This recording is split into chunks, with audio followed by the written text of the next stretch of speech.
Hello, this is Kevin James, live at the Utilita Bowl, a very warm Utilita Bowl, and this should all be going out all nicely. We're all plugged in and all good. Yeah, I'm still talking. Yeah, keep talking, he says. Hampshire won the toss, electing to bowl first. I'm not used to keep talking. Elise Perry, Rihanna Southbury, Freya Kemp, Abby Norgrove, and also Georgia Adams, Naomi Datani. We all good? Right, bit of a hum. I can't hear that.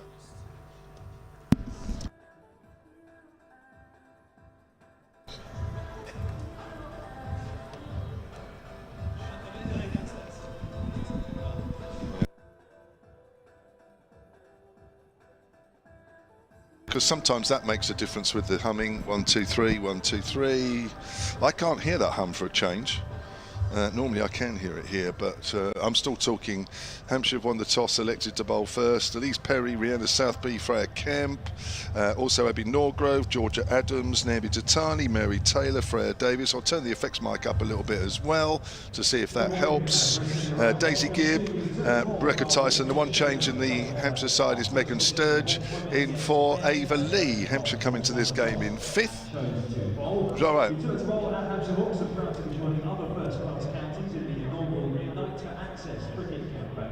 Level playing field Unite Access campaign brings sporting communities together to celebrate access and inclusion. For the skilled fans, Utilita Bowl welcomes everyone and is committed to ensuring the stadium is opening and welcoming to all supporters. We're having a chat with somebody from the Unite Access campaign between our matches a little bit later on. Reminder, it's going to be a warm one today, so do please feel free to find yourselves seating in the shade if you wish. It's open seating around the arena today, so if you wish to walk up towards the shaded areas in the Colin Ingle Mackenzie stand or the back few rows in the Shane Warne stand, and please feel free to do so as long as you remain outside of the members' segregated area, which is designated by the blue banners stretched across the seats. You'll find water refill points as well on the ends of the Colin Ingle Mackenzie and the Shane Warne stands as well. And if you do looking for a hat or something similar, then the Utilita Bowl store. You deck yourself out in Hampshire Hawks yellow, to be found underneath the Shane Warne stand.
Hampshire fans, and it's almost time to welcome out our players this morning. But as we've already said, we are getting into the business end of this competition. The Hampshire Hawks women in with a chance still mathematically possible to make it through to final stage, so they need a big win today, and they will need all your support to do so. The men are also looking to secure their place in the quarterfinals, so we will need lots of cheers today to support both our teams, and the women are coming out very shortly.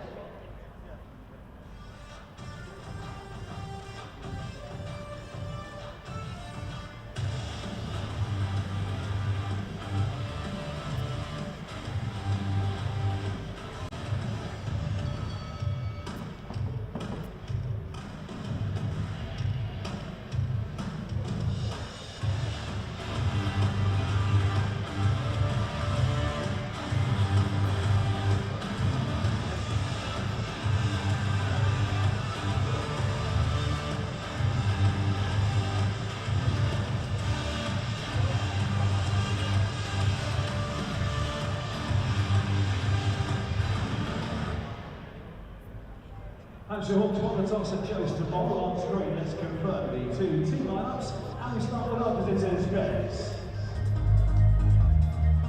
Represented by number 8, Utilita Bowl. Number 16, Meg Austin. Number 10, Abu Surakumar. Number 22, Sarah Cullis. Number 99, Katie George. Wearing 73, Nat Red. Number 4, Laura Harris. Number 11, Billy Taylor. Wearing 64, the Bears captain, Georgia Davis. Number 3, Hannah Baker. Number 15, Phoebe Brett. And now lining up today for your Hampshire Hawks. Wearing 17, Marie Southby.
Well, a very good morning from the Utilita Bowl, a very, very warm Utilita Bowl it is this morning, ahead of this double-header, the final double-header of the season for Hampshire. First up at 11 o'clock, it's Hampshire women against Warwickshire. It is 5th against 2nd, and then later on this afternoon at 3 o'clock, it is the men. Hampshire taking on Sussex, but it's the women's game that we're focusing on.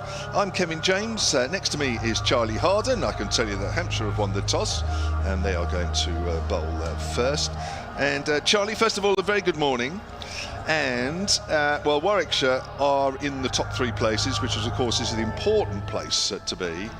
Hampshire, I'm afraid, with their record recently, they've lost 3 of their last 4, probably out of it. Yeah, after losing their last game to Durham, it felt like that was the last real chance for them to stake a claim for that top 3 spot, didn't it? But that game on Friday, which they lost by 5 wickets, just being the determining factor at this point now, which means that Hampshire are pretty much out of it, unfortunately. But nonetheless, it's going to be an exciting day's cricket with a lot on the line, especially for the Bears fighting for that spot at the top of the table. but Hampshire are going to give them a good crack nonetheless, aren't they, Kevin? Oh, let's hope so. We're hoping for a good game here. That's the main thing. So we'll go through the two teams for you. Do you want to do the Warwickshire side? Have you got the Warwickshire side in front of you? Yep, I'll do it. We've got Meg Austin at the top of the order with Davina Perrin. Meg Austin got 51 off 38 in the last game that Hampshire played against them, which Warwickshire won by 13 runs. Amu Saren Kumar at number 3. I've seen her play before. She's quality. Stera Callis, and then Laura Harris behind her at number 5. Katie George at number 6. And then we've got Nat Wraith, Millie Taylor, Georgia Davis, Hanny Baker, and Phoebe Brett. Hannah Baker taking 3 for 32 in that last game against Somerset. That's right. So they are effectively Warwickshire unchanged from that win a couple of nights ago. Hampshire, they've made one change from the long trip north up to Durham. The team only got back yesterday. And that change comes where Ava Lee, the off-spinner, makes way for batter Megan Sturge. So Hampshire are Elise Perry, Rihanna Southby, the wicket-keeper, Freya Kemp, Abby Norgrove, captain Georgia Adams, Naomi Datani, Megan Sturge, Mary Taylor, Freya Davies, Daisy Gibb, and Rebecca Tyson. Kevin James and Charlie Harden with you. As I say, we are on the BBC Sports website and app, and we are also on 5 Sports Extra 3 for today's match here, as the umpires come out in their lovely pink tops. Never get tired of seeing the umpires in that colour. And we're also on the live picture feed, which is being beamed on the Hampshire Cricket website as we speak, and that will also be going back to Warwickshire. So plenty of ways to watch and listen this match. It's the penultimate match for both these sides. The finals day is on Sunday, the 27th of July, where second will play third for the right to play the group winners in the final, and that will all take place at the Oval. Warwickshire, as I say, very much looking forward to that. And for Hampshire, whilst I think there's a mathematical chance, but we are really stretching that to a point, aren't we? We really are. It's you have to believe, don't you, Kevin? We can't come to watch Hampshire and support them. Not that we're supporting them, we're completely neutral up here, aren't we? But nonetheless, they have a chance, therefore they can do it. Of course they can do it. But a nice little stat about today's game. These are the top 2 run-scoring teams for the tournament. The Bears are at top spot on 1,901, and Hampshire have had 1,819 at the top. So they're the top 2 run scorers, so we should, realistically, be seeing run-scoring mayhem today, Kevin. Well, that'd be nice. It's conditions that are made for run scoring. This is a used pitch as well, used for the previous double header here. So just to give you an idea of the table, Surrey sit top with 41. The Bears, the Warwickshire, are second with 32. 4 points for a win, remember, and unlike the men, you do get a bonus point if you win well.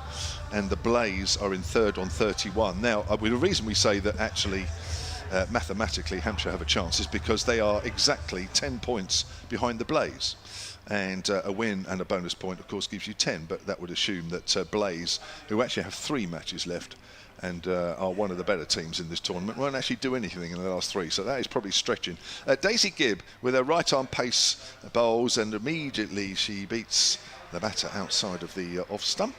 And we are underway. That is Meg Austin. So, yes, for me, when you look at that table, and Lancashire come in 4th, I think for me that table is about right. I think they are certainly the top 3 teams that occupy those spots, Surrey, Warwickshire and the Blaze. For me, they are the best 3 teams in it. Yeah, absolutely. Those 3 teams have been quality throughout the tournament, especially Surrey, haven't they? Deservedly top spot. Daisy Gibb in again and runs behind... away from us, I should say. That's played out square on the offside. Austin is underway. The Warwickshire are underway. And Warwickshire come into this having got 7 wins from their 12, including 1 tie. Hampshire have 5 wins from their last 12, or from their 12, but they have lost 3 of their last 4, including to Durham, where former player Emily Windsor came in and not only hit the winning runs, but a few runs towards the end just to make sure they got over the line fairly comfortably. So Daisy Gibb will be bowling to Davina Perrin, a young 18-year-old, As she comes in and bowls, it nips back and inside edge onto the pad. They'll run a quick single to Abby Norgrove at point. 2 without loss. Where do you think the Hampshire have obviously got the players to be able to go far in this tournament, but they haven't quite been able to reach it. Yes, we've been losing some top quality batters in Maya Bouchier and Anna Cocken, of course, but where's it gone wrong? We lack killer instinct? I think there's just been too many players that have left during the winter. And I'm talking about Windsor as one of them, as Gibb comes in and bowls, and that is a good stop by Naomi Datani, diving to her left out in the covers. She's just limping a little bit, probably fell awkwardly a little bit on her knee, but I think she'll run that off. That won't be a problem. I think, yeah, Danny White-Hodge, Charlie Dean, you know, there's probably another one in there somewhere I've forgotten, but yeah, it's a lot of players to lose. And I'll tell you somebody who has done really well, and she was only playing for the Vipers Academy, is Millie Taylor, who moved to Warwickshire. And she's been bowling very well. She's second in the most wickets in the competition with her left arm leg breaks. All playing and missing outside the off stump there, Meg Austin. Good delivery there from Daisy Gibb. So they've lost a few players. Interesting that Ellen McGacken, you just mentioned there, who hasn't played the last 6 games, and he's still injured. He's still the 3rd highest run scorer in this competition. So, and you know, Maya Boucher's been called up by England now, so, and she was getting runs. So they've lost, you know, a lot of players, not just during the winter, but lost a couple of influential players while this tournament has been going on. So not easy.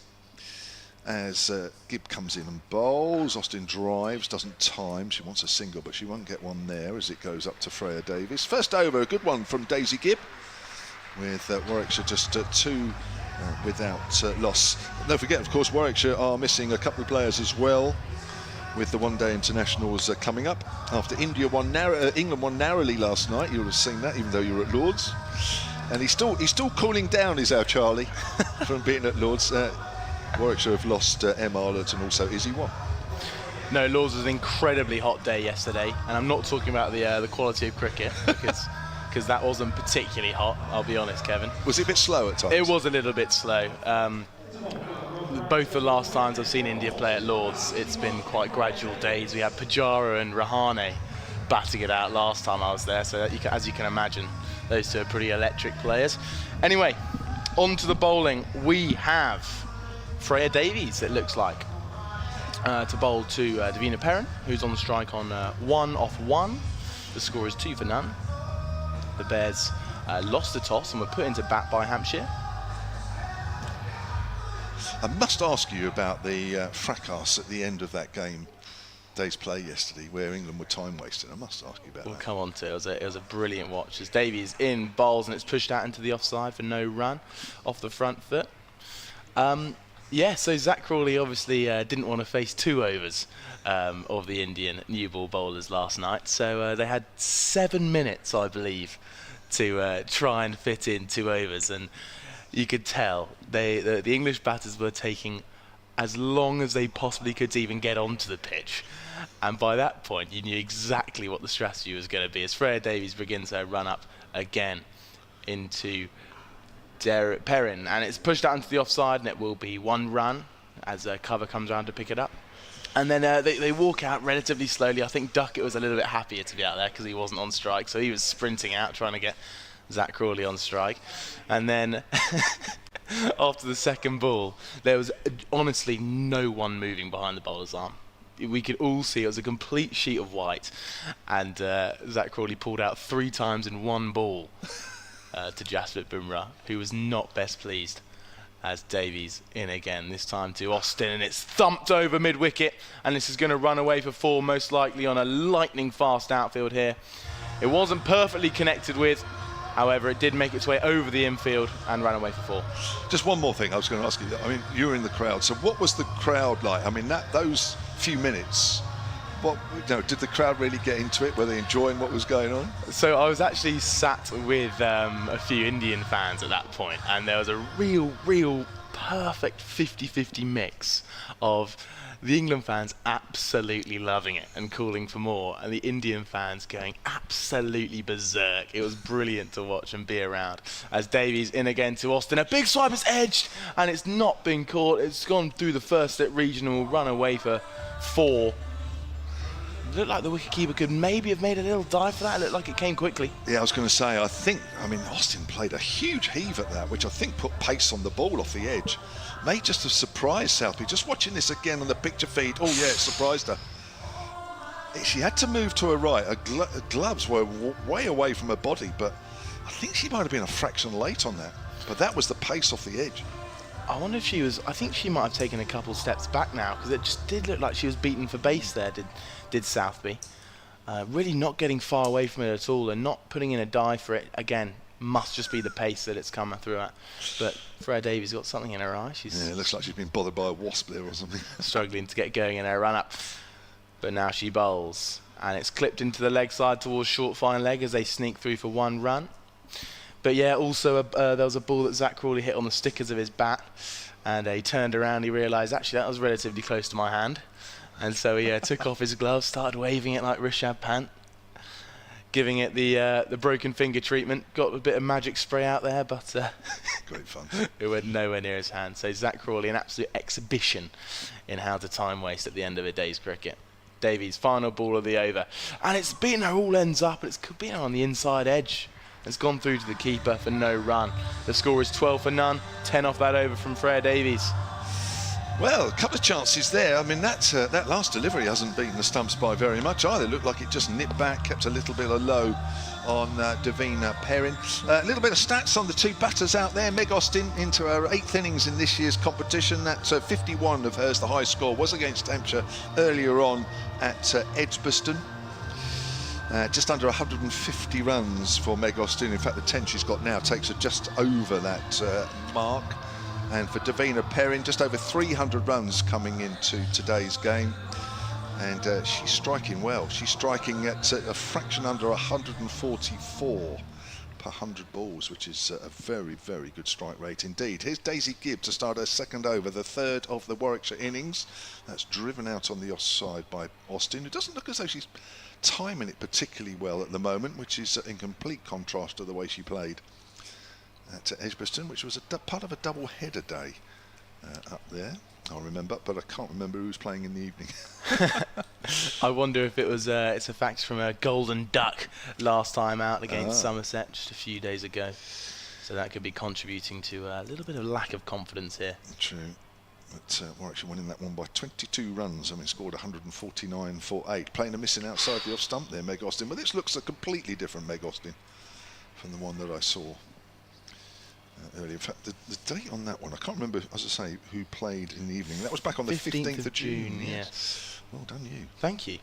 I just jogged my memory. I didn't mean to interrupt you there. No, it's fine. No, I'm glad. To be honest, normally I need a bit of help with that, but I happen to pinpoint that a bit quicker than I normally do.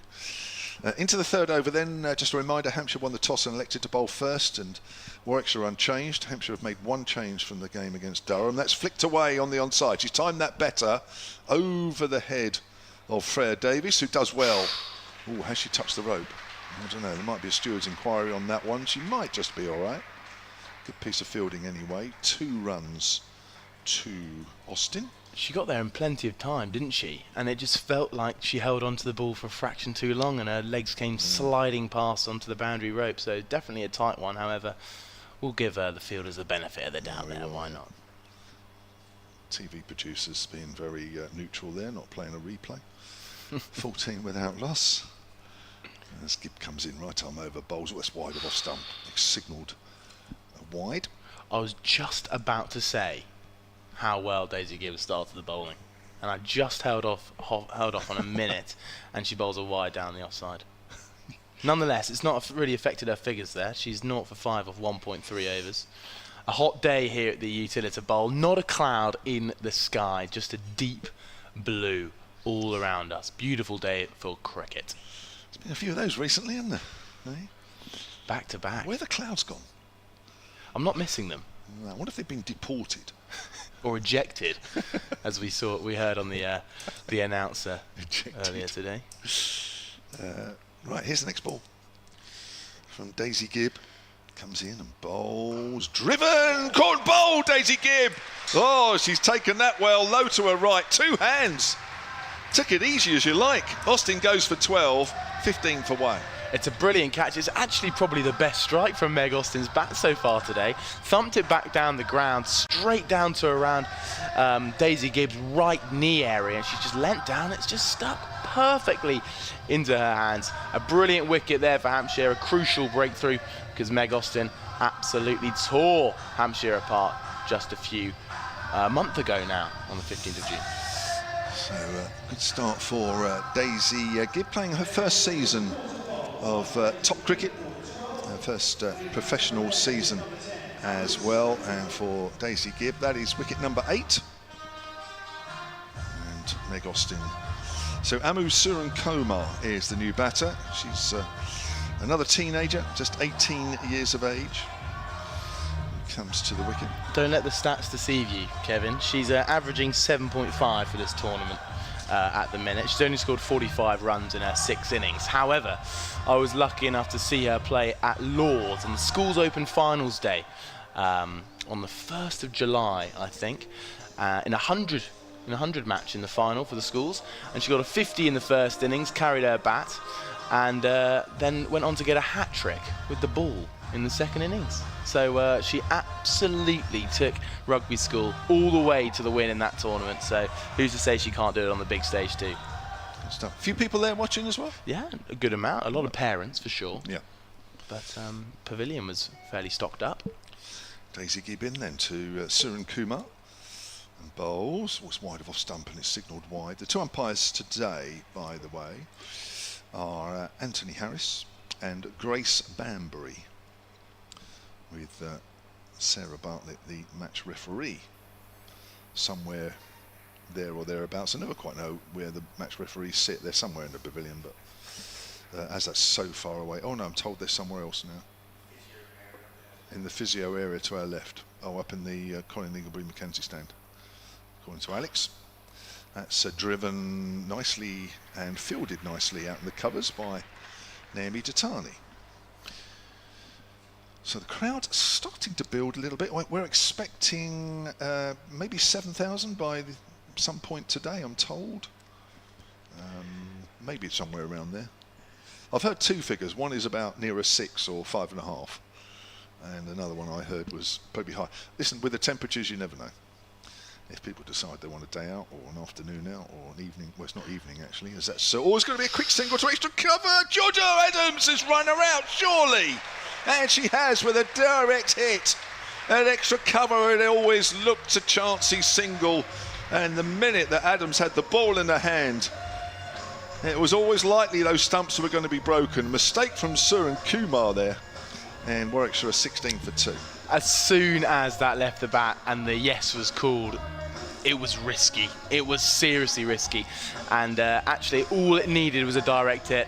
And that's exactly what Georgia Adams did. Brilliant captaincy, and Suran-Kumar leaves the pitch for 0 off 2. Run out at the non-striker's end. Her poor and sad tournament continues, and she will be gutted with that small innings there. Well, it's been a good start from Hampshire, not such a good start from Warwickshire. 2 wickets inside the first 3 overs. I think that was the last ball of the 3rd over, actually. Yeah, 16 for 2. And already Meg Austin has gone for 12. Suran-Kumar out. 2nd ball. Nonetheless, Davina Perrin stands firm.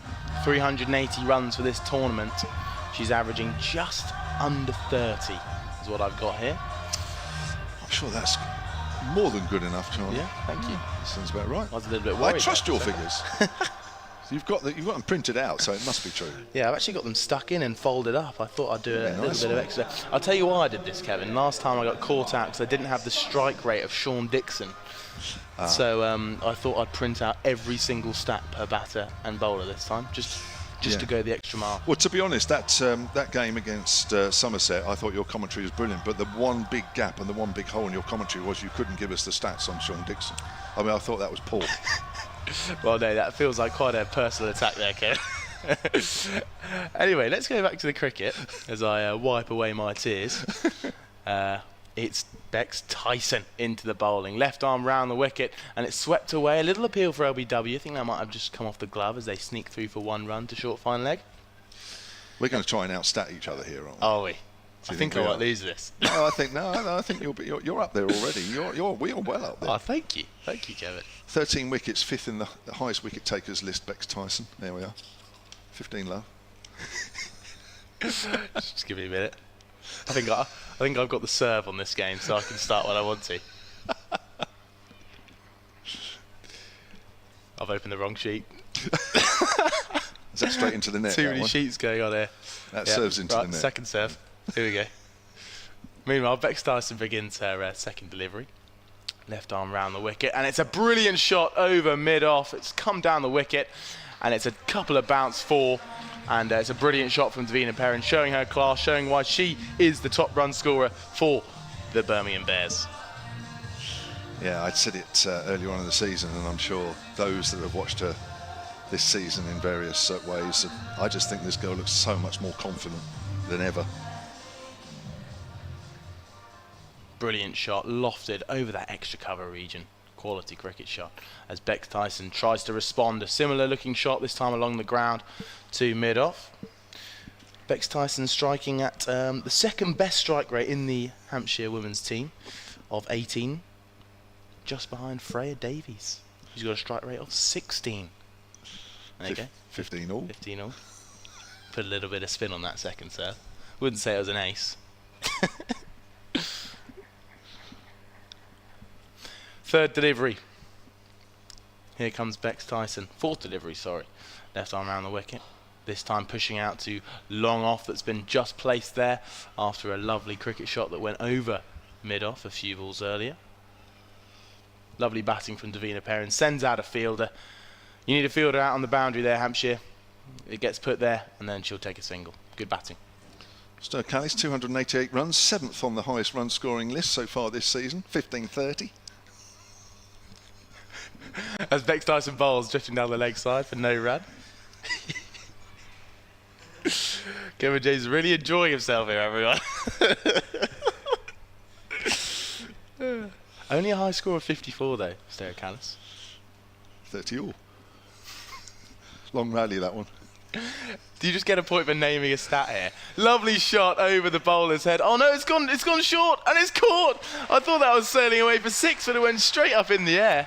And Bex Tyson takes the wicket of Stir Callis. All those stats for a 3-ball duck. Kevin James. It's a good job we got them all in time, wasn't it? We didn't have long, because that was Stir Callis' third ball. She doesn't look particularly happy. She really didn't time that at all, and she looks up to the heavens. But Warwickshire in trouble here at 22 for 3, and we are only in the 4th over. That is a big wicket. Stir Callis on loan from Yorkshire. And a good catch by Elise Perry. Had to keep her eye on that one for a while. Sometimes you have a little bit too much time to think about those. Wicket for Rebecca Tyson takes them on to 15 wickets. Sorry, 14 wickets for the season. Oh, there's a bit of a dodgy serve there coming in. Stats, yeah. No, you're serving, aren't you? Oh, yeah. Dodgy return. Could be juice now, I reckon. Just watching that again on the picture feed. She's not close to the pitch of the ball, almost allowing the ball to bite into the surface, which is why she got a little bit too much underneath it, and also not really in control of the shot. So Hampshire certainly in control of this match at this stage.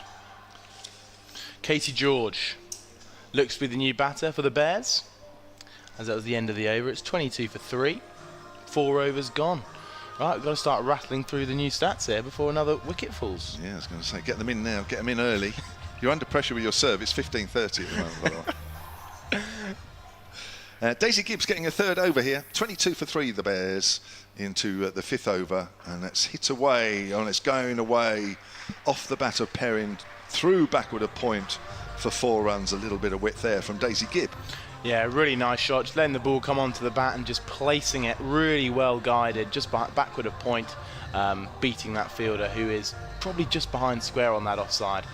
However, it's a really nice shot, just placing a wide half volley through that gap there. Brilliant shot from Davina Perrin, holding firm amongst the chaos falling around her. Perrin's 11 now from just 8 deliveries, 26 for 3 at the start of the 5th. As Charlie Harden's thinking about which side to serve his next service. That's edged and past the diving short third, and that's going for 4, 2 boundaries to start this over from Daisy Gibb. Perrin moves on to 15. You're putting too much pressure on me, and my new layout of stats sheets here is really confusing me here, Kevin. But here we go. I'm going to give you a stat on Daisy Gibb, who's bowling really well from the hotel end. Her economy is the best for Hampshire. 6.88 is her economy, hence why she's bowled 3 overs today. 2.5, sorry. Only gone for 14 runs, however those back-to-back boundaries won't have helped her. 30 for 3 as Gibb is into Perrin once more. Short, Perrin's on the back foot, steers that out to point, fielded by Abby Norgrove. So it's 30 all. I think that serve has just come off the edge of my racket and it's gone high up in the air and gone nowhere, so 30 all. Can you go for a review in this game? You know, if you maybe do I deliver a poor stat. Yes. And it might be just going close to the service line. Could you call for a review if I think I've aced it? Can you do that now? I'm not sure. Do you ask the chair umpire? I don't know. Not quite sure with all these changes. No, you can't. Here's Gibb. Short, pulled away by Perrin. Not times, come off high on the bat. Ball makes its way down to fine leg, where I think that's Megan Sturge down there, playing her 4th game of this year's competition, into the side for the first time this year.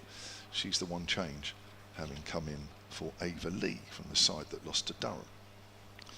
No, that was an edgy return, that one. I'm not sure that's quite good enough to win the point, that one. Well, I didn't hear numbers. No. So we'll stay at 30 all. All right. Second serve. That's an average return, that one, yeah. I think net called, that one. Gibbs in. Bowling to Katie George now. George drives, bit uppish.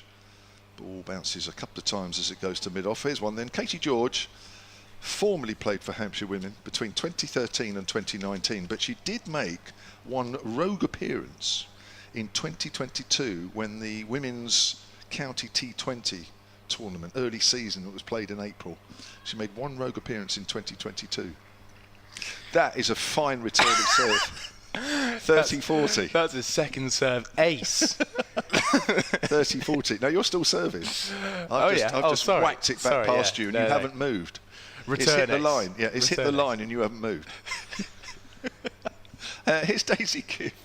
Bowls, it's pulled away by Katie George. That's her first runs out towards deep mid-wicket. There are 2 fielders patrolling the boundary away to our right. That's the west side of the ground where the wicket is cut. And once more, and that is 5 overs gone, and Warwickshire are 32 for 3. I think my serve's about to get broken here, everybody. Trying to deliver a stat on Katie George that trumps things beyond 2025, which I'm struggling to at the minute. I thought my Suren Kumar insight on her finals day at Lords was enough to take a game itself. Well, it won you a point.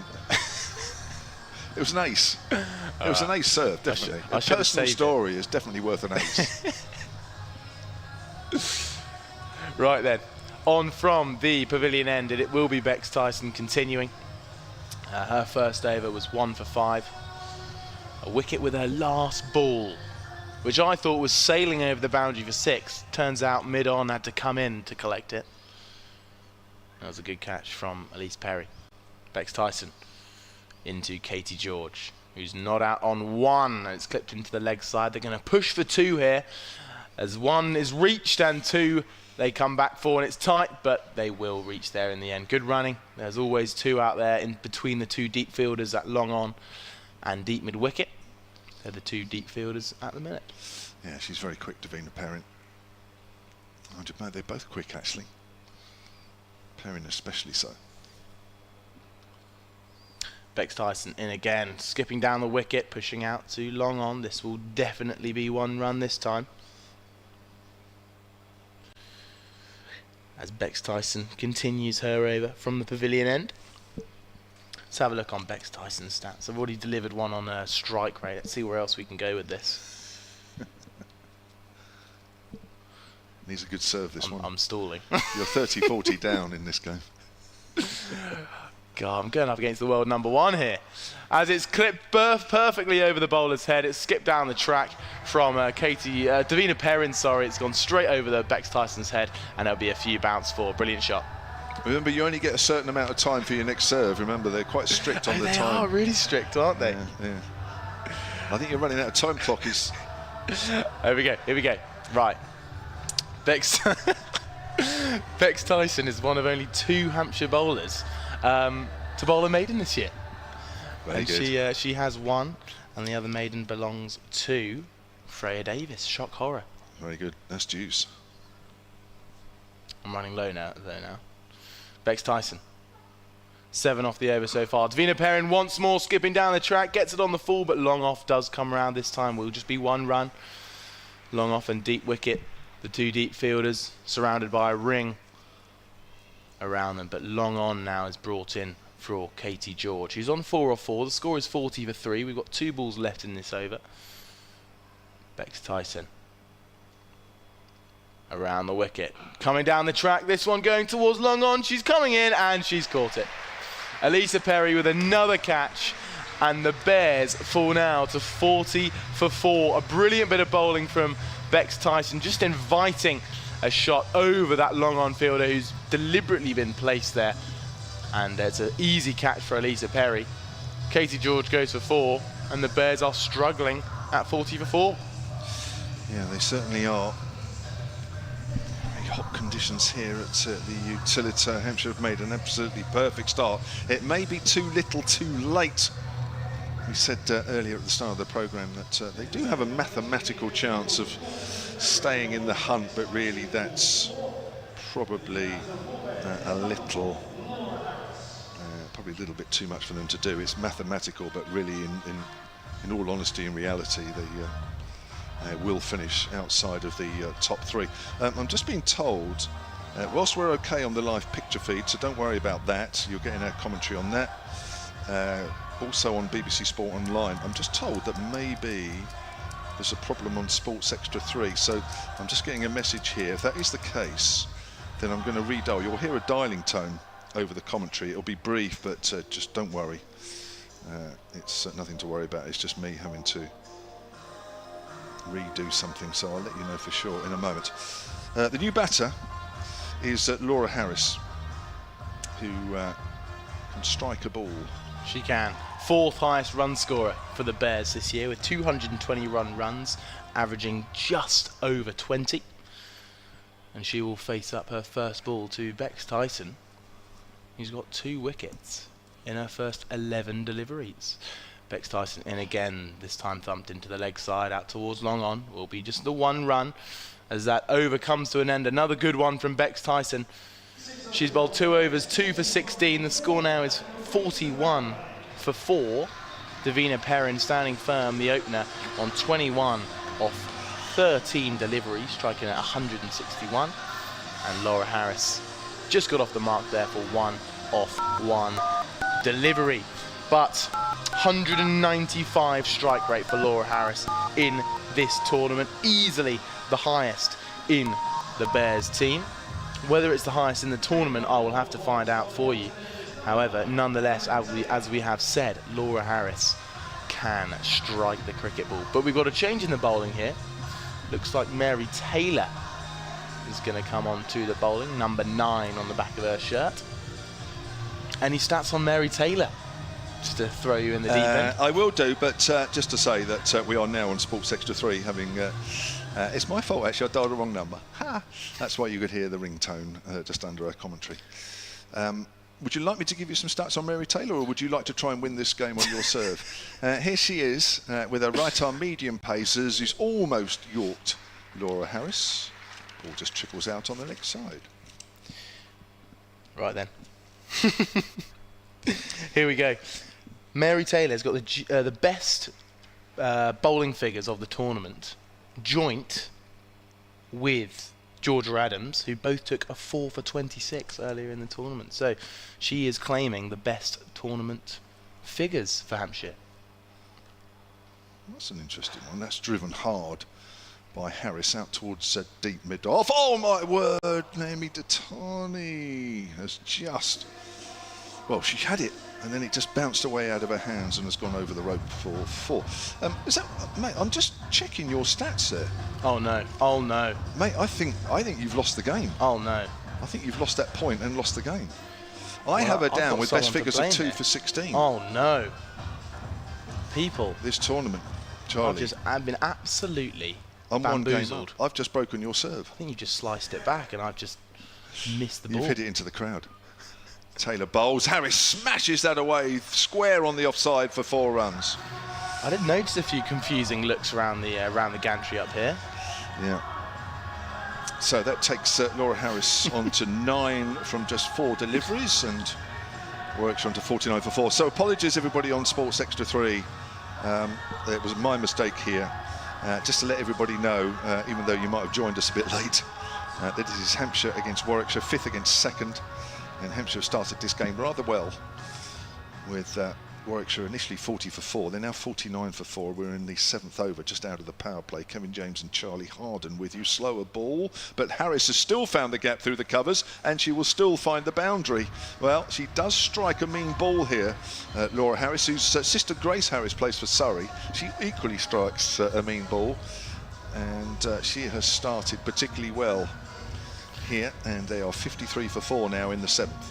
Yep, a beautiful shot, just slightly lofted up there by Mary Taylor, but all it results in is the 3rd boundary in a row. That one cracked between extra cover and cover. I'm going to go easy on the stats now, because after delivering that last one with so much confidence, I feel like I can never deliver a stat again. It's only 1. So it's a low full toss. Harris works that down the ground to Tatani at deep mid-off, just below us. Gets an ironical cheer from somebody in the crowd that she's picked it up cleanly. That was a bit harsh. 54 for 4. Clearly not a proper Hampshire fan. I think I might have lost the game there, Kevin. We have to start. Yeah, you've lost the game. Yeah, you're one game down. So it's my serve now. Oh gosh. Yeah, so I'm on serve. Are we changing ends or just keeping the same ends? No, I'm quite happy here. Yeah.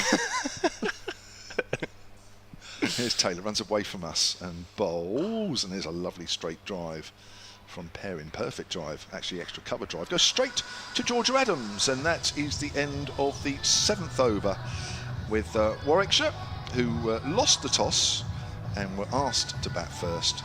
They are 54 for 4 with Meg Austin out for 12, Amusu and Kumar out for a duck, Stir Callis also out for a duck, and Katie George out for just 4. Yeah, it's been a ropey start this for the Bears. Very unlike the rest of their tournament form, because they do sit 2nd in the tournament table. Look destined for that finals day on the 27th of July. However, it's just been a few questionable shots and the questionable choices taken by the Birmingham Bears batters, which leave them 54 for 4. And change the bowling as the Hampshire captain, Georgia Adams, comes on to bowl from the pavilion end. And facing up is Laura Harris. Right arm over the wicket, swept over short fine leg. This will run away for a 1 bounce 4. Not a brilliant start to the bowling that from Georgia Adams, but looked like a bit of a loosener drifting down the leg side. And Laura Harris was able to get on one knee and bat it straight over short fine leg for a 1 bounce 4. Well, she's striking at 195 for 100 balls in this year's competition, which is extremely high. That is very, very high. 15 love on my serve. All right. All right.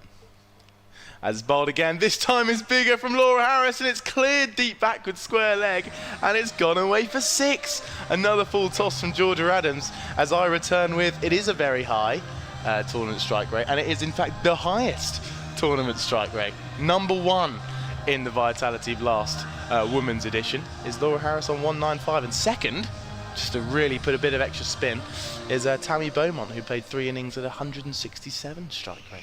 15 all in. 10 off the first 2 balls. Georgia Adams in again, this time pushing up to long on. She really wanted to hit a similar shot there. I thought she was going to hit a 3rd ball out of the ground there, Laura Harris, but no, just a single, 65 for 4. Yeah, she's a very, very dangerous player, a veteran of 10 WBBL editions, 30-15.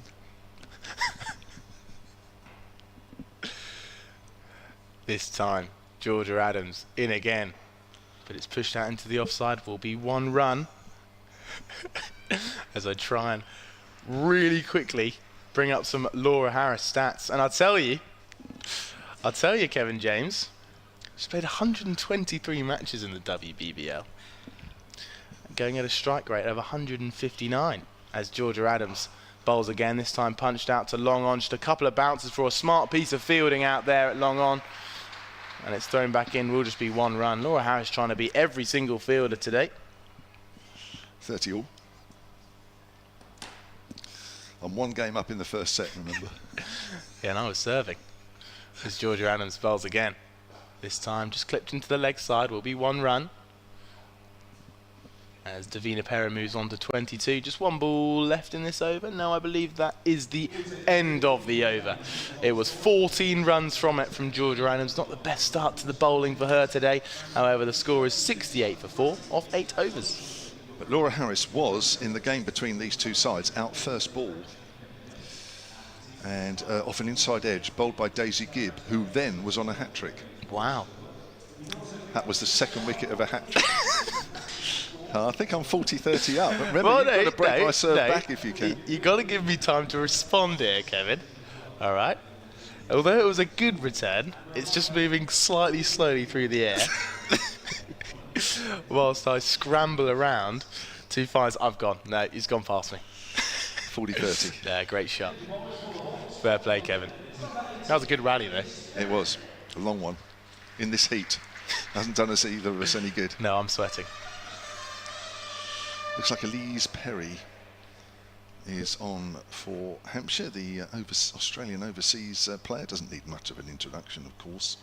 She's with Hampshire for the month of July only before she's off to the 100. So this will be her penultimate T20 game. Then she's playing 2 50-over games. Perry comes in then, right arm over, and she's walked across the stumps there, Perrin. Just played a little ramp shot away to the leg side. Picks up 1. Perrin moves on to 24 from 17, and Warwickshire Bears are on to 69 for 4 at the start of the 9th. So Elise Perry not having the best day out on Wednesday against the Lancashire Thunder, scoring just 1 off 2, and then going on to bowl 2 overs, 0 for 24. However, it was 23 off 16 in the game on Friday against Durham, which ended up with 1.2 overs, 1 for 14. So she's just clawing it back, but we know how good she is, don't we? Yeah, both those games ending in defeat. Yeah, I think we're still in the rally there. All right. Hampshire having lost 3 of their last 4, remember. Warwickshire just won 1 of their last 3. So both these sides not in particularly great form. Harris tries to smack that away on the leg side. It doesn't go anywhere, so she picks the ball up and just hands it to Rihanna Southby behind the stumps. Harris is 26 from just 11.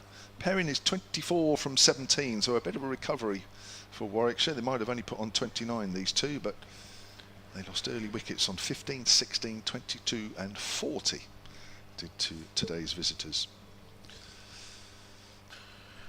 Perry's running in from the 25-yard circle, so you were just about to come with a return there somewhere. There's Perry's in, right arm over and bowls. Harris drives, almost hits Perrin at the non-striker's end as the ball makes its way out to deep mid-on. Perrin's coming back for the 2nd. She is quick. She's like a whippet there between the wickets.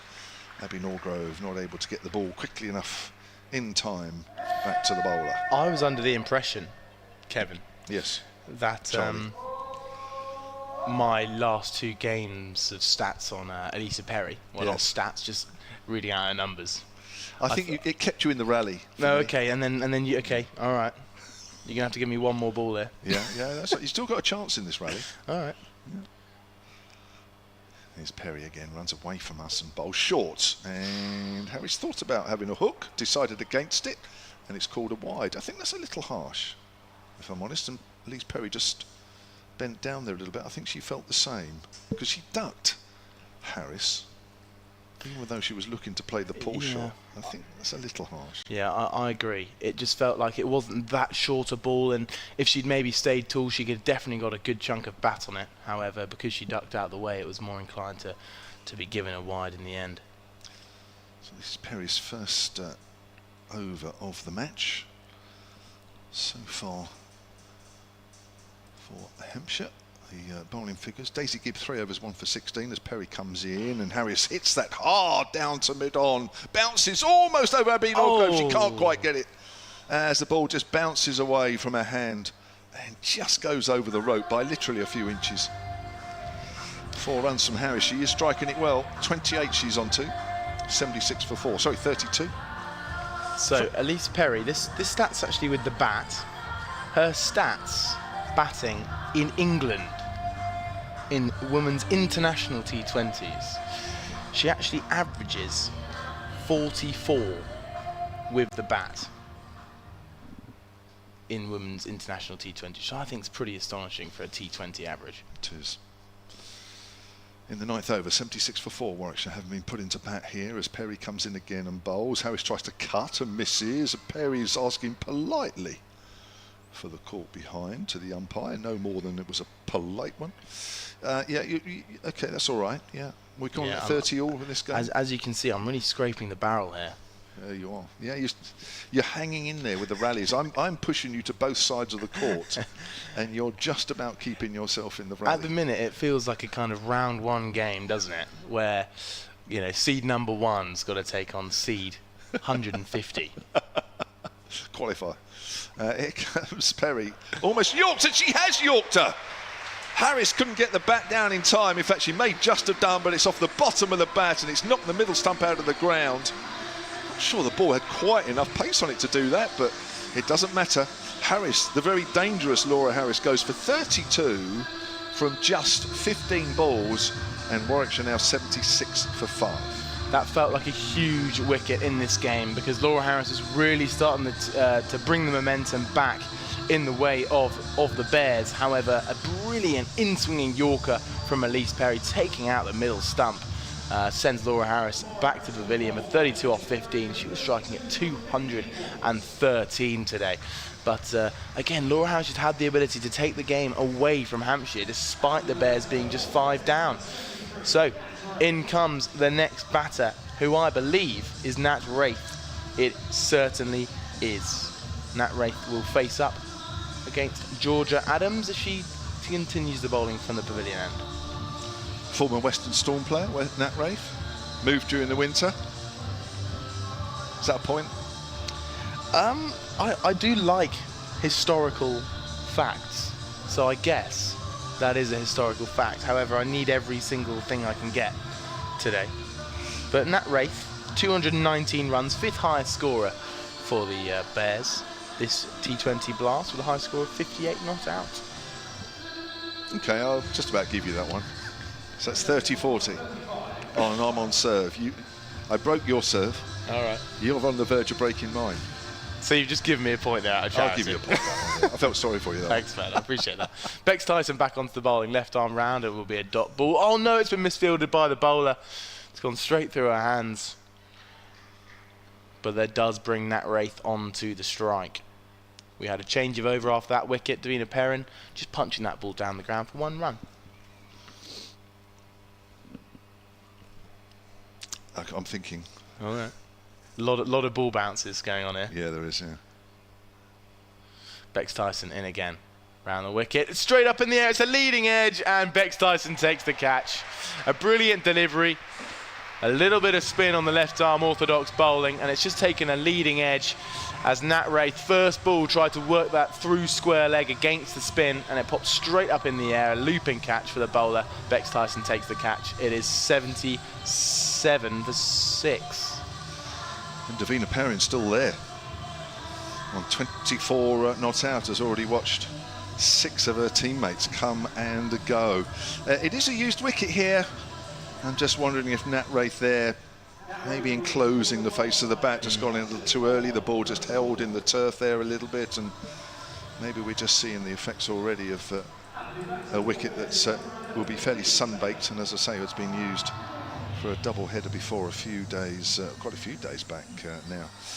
It's Millie Taylor, formerly of the Southern Vipers Academy, who moved to the Bears during the winter. Twin sister of Mary Taylor to come into bat. Give me the point, or have you or have you feel sort like of got we've the had serve that before, back? haven't we? We don't. To be fair, the twin sister was that'll do. Is that a point, or are you still in the rally? Because you've got to hit it back quickly. I'll give you a point, Kevin. I'll give you a point. So that's juice again. Yeah. Despite having plenty of time to make the serve, I didn't get any time to make a return. You weren't watching. I wasn't watching. That was Nat Wraith's first duck of the T20 Blast, and it was a golden too. But here comes Bex Tyson, third ball of her over, into the new batter, Millie Taylor. This time worked better into the leg side towards deep square leg, and will be 1 run. Can't think of one at the moment. All right. I'll give you some more time. Yeah, well, they've obviously, you are seed number 1 after all. My seed. And you came through qualifying. Is that what you're saying? You like being the underdog there. No, I think I'm still in qualifying. I think I got knocked out. Fourth ball of the over. 2 runs from it so far, and the wicket of Nat Wraith. This time it's worked out towards long on. Good batting from Davina Perrin. Just nurdling it and just ticking along whilst the Bears batters are falling around her. 79 for 6.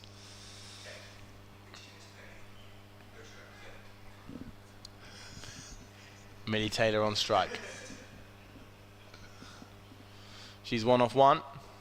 And it's clipped to the leg side, and it's just gone over the mid-wicket fielder, who put out a diving right arm. A brilliant effort in there, but it will just be 1 run, an eventful 1 run. I think I was Abby Norgrove there. I've just got the very ends of her fingertips there. Final ball to finish this brilliant over. Bex Tyson into Perrin, coming down the track, lofted over mid-off, but it will be picked up by a long off fielder. And that will be 1 run to end the over. A great over from Bex Tyson, who's 3 for 19 of her 3 overs, and that over just going for 5 with the wicket of Nat Wraith, 81 for 6. So we're halfway through the Warwickshire innings, assuming they can keep their last 4 wickets intact for the next 10 overs. Meg Austin for 12, Amu Soon Kumar brilliantly run out, direct hit from Georgia Adams. She went second ball for a duck. Sir Callis caught at mid-on for a duck. Katie George out for 4. Laura Harris yorked by Elise Perry for 32, and Nat Wraith caught and bowled Bex Tyson for 0. And Davina Perrin, the 18-year-old, is keeping this innings together with 27. Kevin James and Charlie Harden with you with live commentary on the BBC Sport website and app. We're also on Sports Extra 3, and we're on the live picture feed, which is going out on the Hampshire Cricket website as well, and we're also around the ground. And as I look around the ground again, lots of yellow shirts, which is always good to see. Lots of home support for both the women and the men. The last double header here of the season. Men playing later on against Sussex. That's at 3 o'clock. Freya Davis into the attack. Keeper standing up. Worked on the leg side by Perrin. And are they going to run 2? Oh, they are. Freya Kemp coming in there. I think she was as surprised as I was that the batters ran 2. And I think that's hit Freya Davis in the shin with that throw from Freya Kemp, which bounced just in front of her and was pretty awkward. Oh, yes, she's hobbling back. Oh, gosh, she's got to run in yet. Not sure there's going to be much of a run up here, the way she's hobbling back. Look at that. That's hurt. That's directly on the shin bone, isn't it? Yeah, and she's looked out to the fielder just to say, I am absolutely fuming with that. But with a smile. With a little bit of a smile. Georgia Adams can't really say much, can she, as mid-off comes round to have a little chat. So Perrin hits that hard up to mid-off. Don't take one to Georgia Adams. Have to hurry. She misses the stumps, but I think Perrin was home anyway. Perrin moves on to 28, 82 for 6. Of the games that I've seen here in the women's competition, it's been a big factor that fielders on the edge of the ring, there's a single if you hit it straight to the edge of the ring. However, that Soon Kumar run out was you had almost a catching extra cover in, and trying to take on Georgia Adams at catching extra cover when the ball was just going to her right was always going to be a risky run. But a direct hit from Georgia Adams from a good angle as well. It was a brilliant piece of work for that run out. Yeah, terrific stuff from the captain. Just having a chat with Perry is Georgia Adams and Freya Davis about bowling to Millie Taylor, who's on 2. And she faces the next delivery as Davis runs away from us and bowls. It's short outside the off stump, cut away by Taylor. And it'll be a single when the total moves on to 85 for 6 Warwickshire. Just a reminder, they come into this game in 2nd place, top 3 sides at the end of the group stages, which is just 2 games away now for both these teams, including this one. So there'll be 1 after this. Top 3 sides play in finals day. 2nd will play 3rd for the right to play the group winners, and that is Sunday the 27th of July at the Oval, as Davis is in and bowls. Slower ball, that's hammered away by Perrin down towards deep mid-on. Perry fields, keeps that down to a single, does well, and the total moves on to 86 for 6 with 2 balls left of over number 11. Hampshire just really keeping the pressure on the Bears here at the minute. It would be quite easy just to take the foot off the pedal. However, nonetheless, all the fielding is very intentful and the bowling remains very measured and calm. It does. They bowl well, Hampshire here. Really put Warwickshire under pressure. That's stroke to extra cover by Millie Taylor. That's Abby Norgrove there once again, who I swear is her hair's getting longer in the season. I'm just wondering if she's made a pact or she's decided that she's not going to cut her hair this summer, because it does seem to get longer and longer the more I see her. Just about see a number on her back. That's how long the hair is. As Davis bowls, always a slight leading edge there. It bounces away harmlessly into the gap in the covers, and Taylor moves on to 4 at the end of that over, and Warwickshire on to 87 for 6, having been put into bat.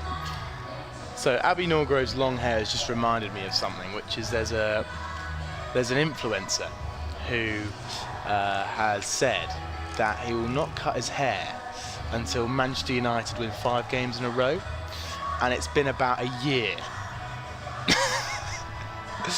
And he's developing this incredible afro that it just moves all over the place when he's talking. It's quite incredible, but I have a feeling that there could still be a couple of years before that gets Couple of years gets cut. Whoa. But Georgia Adams will take the ball from the pavilion end. Her first over going for 14 runs. She bowls this time, and it's swept down the leg side. Might be a little bit bat on it, but it's going to run fine away to the boundary. It wasn't saved by the keeper, but it's well fielded in the end down there. And it looks like the Bears have come back for 3. Well, 3 or 2? I think they've got, that's wide, isn't it? Yeah. It's almost like Mary Taylor was making an extra effort to make sure that ball didn't go over the boundary, because it was Millie Taylor batting. Wanted to deny her twin sister the chance of a boundary, but it didn't matter in the end. She didn't make any contact. I think they got... I think that was 3. Because it looks like Perrin's on strike. I mean, we don't really know. As it's bowled again, this time it's trummed down the track and it's made onto a full toss. It was a 3 last delivery. This time it's a 1. And Davina Perrin gets the non-striker's end, and Millie Taylor will be on strike. Now, is it a tactic now to bring on Mary Taylor against Millie Taylor? Do you think that's a good thing to do? Georgia Adams bowls again, punch down the ground, fielded by Georgia Adams herself. Will be no run. Yeah, it'd be funny. I think there's a bit of rivalry between them, actually. I know they're very good. I mean, they are very close, I'm told, as sisters. Georgia Adams in again, bowls. An attempted sweep is bowled. She's played all around it as Millie Taylor. And any potential to bring on Mary Taylor to bowl against her twin sister is now scuppered as Georgia Adams takes the wicket. Millie Taylor falls for 4. It was an attempted sweep shot. Looked like it might have just bounced a little bit low as it skittles through and takes off the bails. The score is now 92 for 8 or 7. 92 for 7. Yeah. Wow. Oh, Warwickshire are really struggling here. Davina Perrin, my word. 32 not out from... she's only faced 24 balls, the teenage opener for Warwickshire, but they're struggling to put any meaningful partner alongside her. Only Laura Harris with 32 has threatened anything, but she was only out there for 15 deliveries, 5 4s and a 6 in her innings, by the way. And Millie Taylor, the latest in what has been a bit of a procession for the visitors. Maybe none of them want to be out there for too long because it is very, very warm out there. I went out to the middle at about 9:15 this morning, and I can tell you it was hot. You could feel the heat coming off the ground. You could feel the heat around the ground. It was oppressive, and that wasn't even 9:30 in the morning. From your playing days, Kevin, were there some grounds that just felt hotter? Oh God, yeah. What kind of well, not grounds necessarily. I mean, well, obviously, I've been lucky enough to play in lots of countries, and some of the. Honestly, I'm not joking. You can feel the warmth coming through your shoes, your boots. It's amazing. Georgia Adams bowls this time to the new batters. It's punched out towards long off. Davies will get off the strike. First ball, 1 run. I'm not sure how often that you get that sensation here. I don't know if you felt that when you've played, but I mean, obviously you get to play on hot days here, and yeah, I've done that many times. But abroad, you kind of expect it. But yeah, when you feel it through your shoes, that's when it's like, whoa. Adams bowls this time, clipped nicely into Perrin, which will be 1 run. That's what Perrin's been doing all day, just working out to the deep fielders, taking singles and twos. No real risk-taking shots at the minute here from Perrin, but she's working her way up into the 30s. Georgia Adams comes in again and bowls. Driven out towards cover, will be no run this time. 94 for 7. That's the end of the over. 12 overs gone. Davina Perrin, the top scorer at the minute for the Bears. She's 33 not out, really anchoring this Bears innings together as they sit 94 for 7. Yeah, and Warwickshire now getting down to batters that haven't really had a lot of chance in this tournament. Georgia Davis, the captain. This is only her 7th innings in her 13th game. Top scorer at 9. Just not really, when you get down to these sort of numbers in the batting order, you very rarely bat, let alone have a chance of putting anything together. You usually come in for a few balls and you try and get what runs you can. So our tennis match has taken a bit of a back seat. I feel that we've had, perhaps we've been told to halt play while the court, well, 1 or 2 spectators in the crowd are just being treated for heat stroke. So we've taken a bit of a back seat. We've been sitting on the sidelines next to the chair umpire for a few minutes. Is that good enough to give me a point on restart, or not quite? What, you want a point on just saying that we're having a break? Is that what you're saying? Well, it's an opening serve which was about 15 miles an hour down on my normal opening serve, just to get things started. Okay. And make sure that it's in play. Here's Perry. Is it my over? I can't remember. It is your over. Perrin drives out into the covers. Tatani's at deep extra cover. They're going to take 2. They have to hurry here. Georgia Davis runs that bat in, as you do, to make sure that you gain those extra valuable inches to make sure that you are past that line when that ball comes in, which she did perfectly. Perrin moves on to 35, 96 for 7 at the start of the 13th. So I'm going to reveal this to you, Kevin, because I feel that the stats I've printed are somehow incorrect. Well, they're mixed. Let's be honest. There's some good ones in there. Now, low full toss, hit high in the air over mid-off, and that's 1 bounce, almost 6 actually. In fact, the umpire was just checking. No, it is 4. And I must admit, I wasn't quite sure here, as it landed just below us. Nice striking from Perrin. And that's the 100 up for Warwickshire, but it's come at some cost where they are 7 down. Brilliant shot from Perrin. It's been a while since we've actually seen a aggressive shot like that. As the wickets have been falling, she's really shut up shop and looked to nerdle around and just beat the deep fielders, take 1s and 2s. But no, it's a full toss from Elise Perry outside the off stump, and it's whacked over mid-off for 4. Perrin moves on to 39 from just 27 balls. Here's Elise Perry again in and bowls. Length ball. Perrin works that short, fine leg. No run there. Fielded by Daisy Gibb. What are you coming back at me with my serve? So this is my issue here, which is I've got Georgia Davies. She's played 7 innings. Including this one, yeah. Including this one. And my stats say she's got a high score of 23. That can't be right, can it? We'll have to look for that one. Well, I didn't want to correct you. No, well, you please do. I mean, you're allowed to. I'm just saying I don't want to correct you because of my history. Well, My past few moments. That's cut away on the offside by Perrin. She moves on to 40. So I'm going to check. I'm going to check another roundabout way just to double check that stat. And yeah, I'm looking at 9 against Surrey at Edgbaston. All right, well, I might just have to... I think you brought the wrong racket into the game. Can we get a drinks break? Yeah, I think you need to change your racket. I might just rip apart these sheets. I think you've been given a dud racket. Oh, no. Was that your doing, by Kevin? the sponsors. Yeah, I sneakily changed it in the changing rooms before you came out. I think you've been given an old wooden framed racket.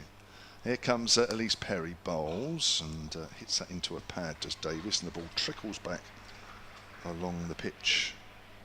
And there is no run. Elise Perry's coming to the end of her second over, 1 for 15.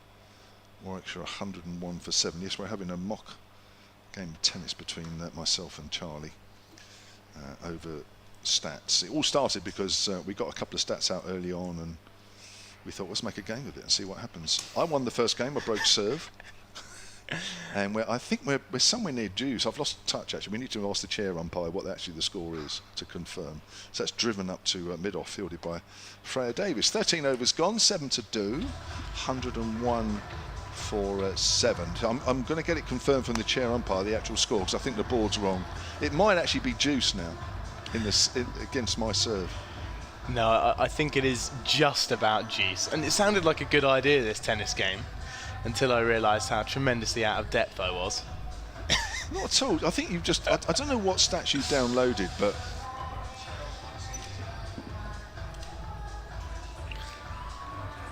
...101 for 7 here, everybody, of 13 overs. Bex Tyson to bowl her last over. She's bowled brilliantly so far, 3 for 19 off her 3 overs, going at 6.3 runs an over. Now, I'm being told by the match referee who's just come on court that your stat of 23 was in the Women's County Cup T20, not the Blast. So you've got a point taken away. That's diabolical. Well, the match referee's saying we're playing a let. That was a dot ball there from Bex Tyson. We'll play a let. Well, I was under the impression it all counted. Davina Perrin stands on 40, swept away fine. It's going to beat short fine leg fielder. Whether it runs away for 4, it's yet to find out, and it does hit the boundary. A great shot from Davina Perrin, moves on to 44. You see, Kevin, maybe the fact that I'm giving all the T20 stats so far, does that not suggest that the first game was void? No, we should go back to well, I just think it's 0-0. It's a different competition. It is. I should give way. I think, yeah. What's the match referees agreeing with me? Yeah, I can't claim anything here. Bex Tyson, 3 for 23. Third ball of her over. Punch back towards the bowler again, another misfield. So we'll go out to long off, and that'll be 1 run. Moves on to 106 for 7. God, they'd be really stuck without Perrin's innings, wouldn't they, Warwickshire? Yep, she's really held up this innings particularly well today. She's on 45. Davis at the other end is on strike on 1. This time clipping a little bit aerially, but will go out towards long on for 1 run. 107 for 7. There's a little bit of a delay on our TV scoreboard, so whenever I go up to check, I really have to just clarify that that is the correct score. 107 for 7. Davina Perrin on 45 on strike.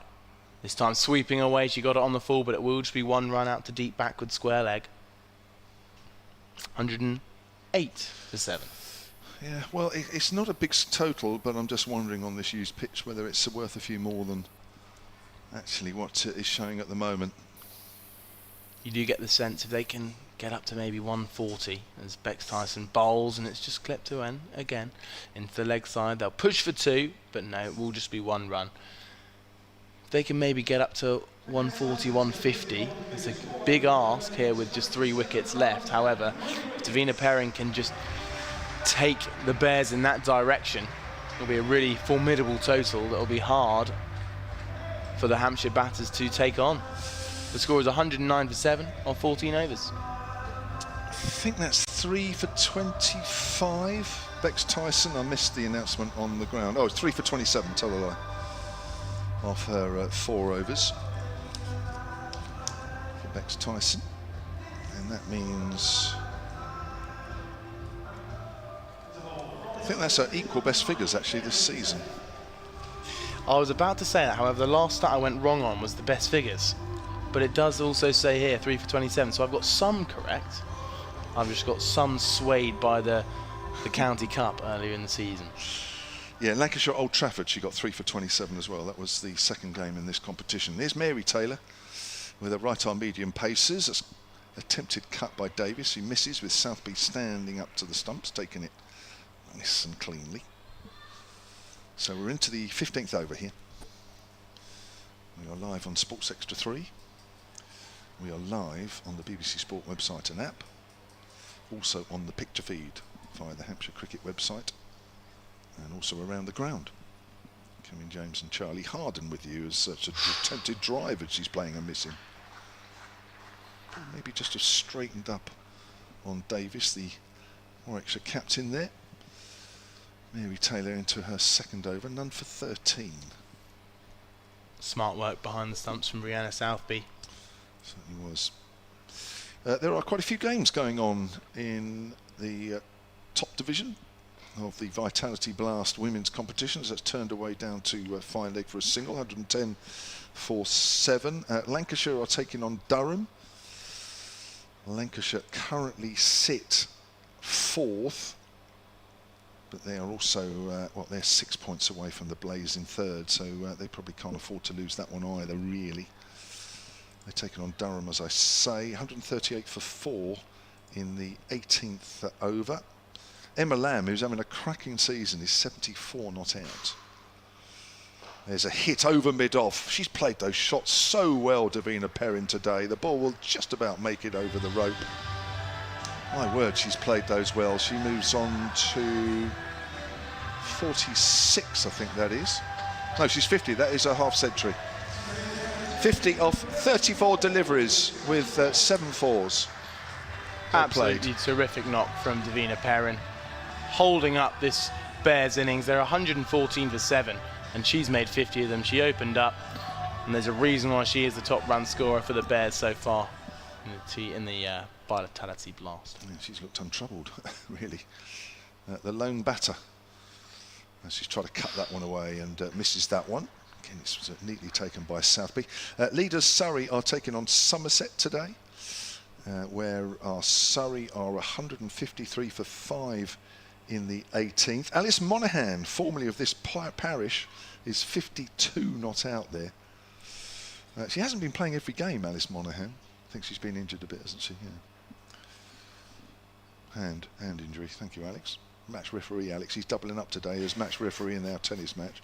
That's turned away behind square on the leg side after hurry. Single to the Bears, and 15 overs gone. 115 for 7, and Essex and the Blaze are matching up a little later. That match gets underway in Chelmsford at 2 o'clock this afternoon. So a brilliant innings of 51 now not out for Davina Perrin. She's played with absolute class, nurdling it out to the deep fielders all day long, whilst wickets have been tumbling. She's played select shots brilliantly well, and are the reason why the Bears are reaching their way up to a competitive total. Georgia Adams, the Hampshire captain, is taking the ball again from the pavilion end. She's taken the 1 wicket so far. She's gone for 21 of her 2 overs. It looks like it will be Perrin on strike, who has just had her helmet off there for a bit, just to cool down in the heat out there. It's saying 27 degrees. However, it probably feels a lot more than that out there. Georgia Adams bowls, and it's pushed out towards long on. They're going to push for 2, and they do come back in the end. Yeah, it's going to be good running. It goes towards the keeper's end, and it's tight, but it is safe. Well done from Davina Perrin. Looked like a little bit of a slow turnaround, but you can't blame her. She's 53 off 37 balls in the heat of this beautifully hot weekend here in Hampshire. Yeah, I can tell you that from first-hand experience, it will feel a lot hotter than that down there. That is for sure. Square leg umpire just coming in just to confirm with Davina Perrin that she's feeling all right. She just sunk down to her knees there. Pushed out into the leg side towards long on. Will just be 1 run. That was almost a chance there for Georgia Adams, but it was beyond her reach as Davina Perrin pushed it in the air up towards long on for 1 run. Brings Georgia Davies on to strike. Adams in again, bowls, and it's pushed out towards a short cover, who's not quite in a catching position now. She definitely is saving the 1 in there. 118 for 7. Georgia Adams, 4th ball of her over in bowls. Right arm over, pushed over the bowlers out towards long on. Will just be 1 run. Doing what they need to do at the minute, the Bears, just to carefully make their way up to a competitive score. Yeah, just got to use up the 20 overs. I mean, this may yet be a decent score at this stage. Adams bowls, and it's clipped out towards mid-wicket, out on the boundary, but it will just bounce in front of her and will be 1 run. A lot of good striking going on out there today, notably by Laura Harris especially, who was hitting balls to all parts of the ground earlier on today. However, she did get out with a leading edge to Bex Tyson, I believe. This is a brilliant shot over the leg side, but it will just take 1 bounce and be collected by deep mid-wicket. Will be 1 run once more. That's the end of the over from Georgia Adams. A good 1-2. Just 6 runs coming from it. And the Bears reach up to 121 for 7 with 4 overs left in this game. And Davina Perrin is showing her fine form and anchoring this Bears team as they push for that 150 mark. Got a few emails here, actually, which we'll get through over the next couple of overs. Hampshire Cricket at bbc.co.uk. Mike Randall says, now that Charlie Knott is coming back as an injury replacement for the 100, which I didn't know, do you know she'll be available again for Hampshire for the remainder of the One-Day Cup? I don't think she is. A classy all-rounder and a great fielder would rate Hampshire's chances of success at the end of the season. When I last spoke to Charlie Knott when she left end of last month, I thought she had commitments in Australia, but clearly not during the 100. I didn't know. Freya Davis, it's hoiked away in the air, but safe out towards deep mid-wicket. It's trickling away, and it's gone for 4, despite the best efforts of the fielder out there.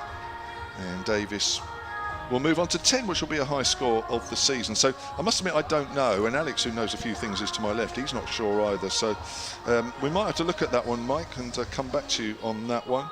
Simon Ray says he's enjoying listening to the commentary in the New Forest.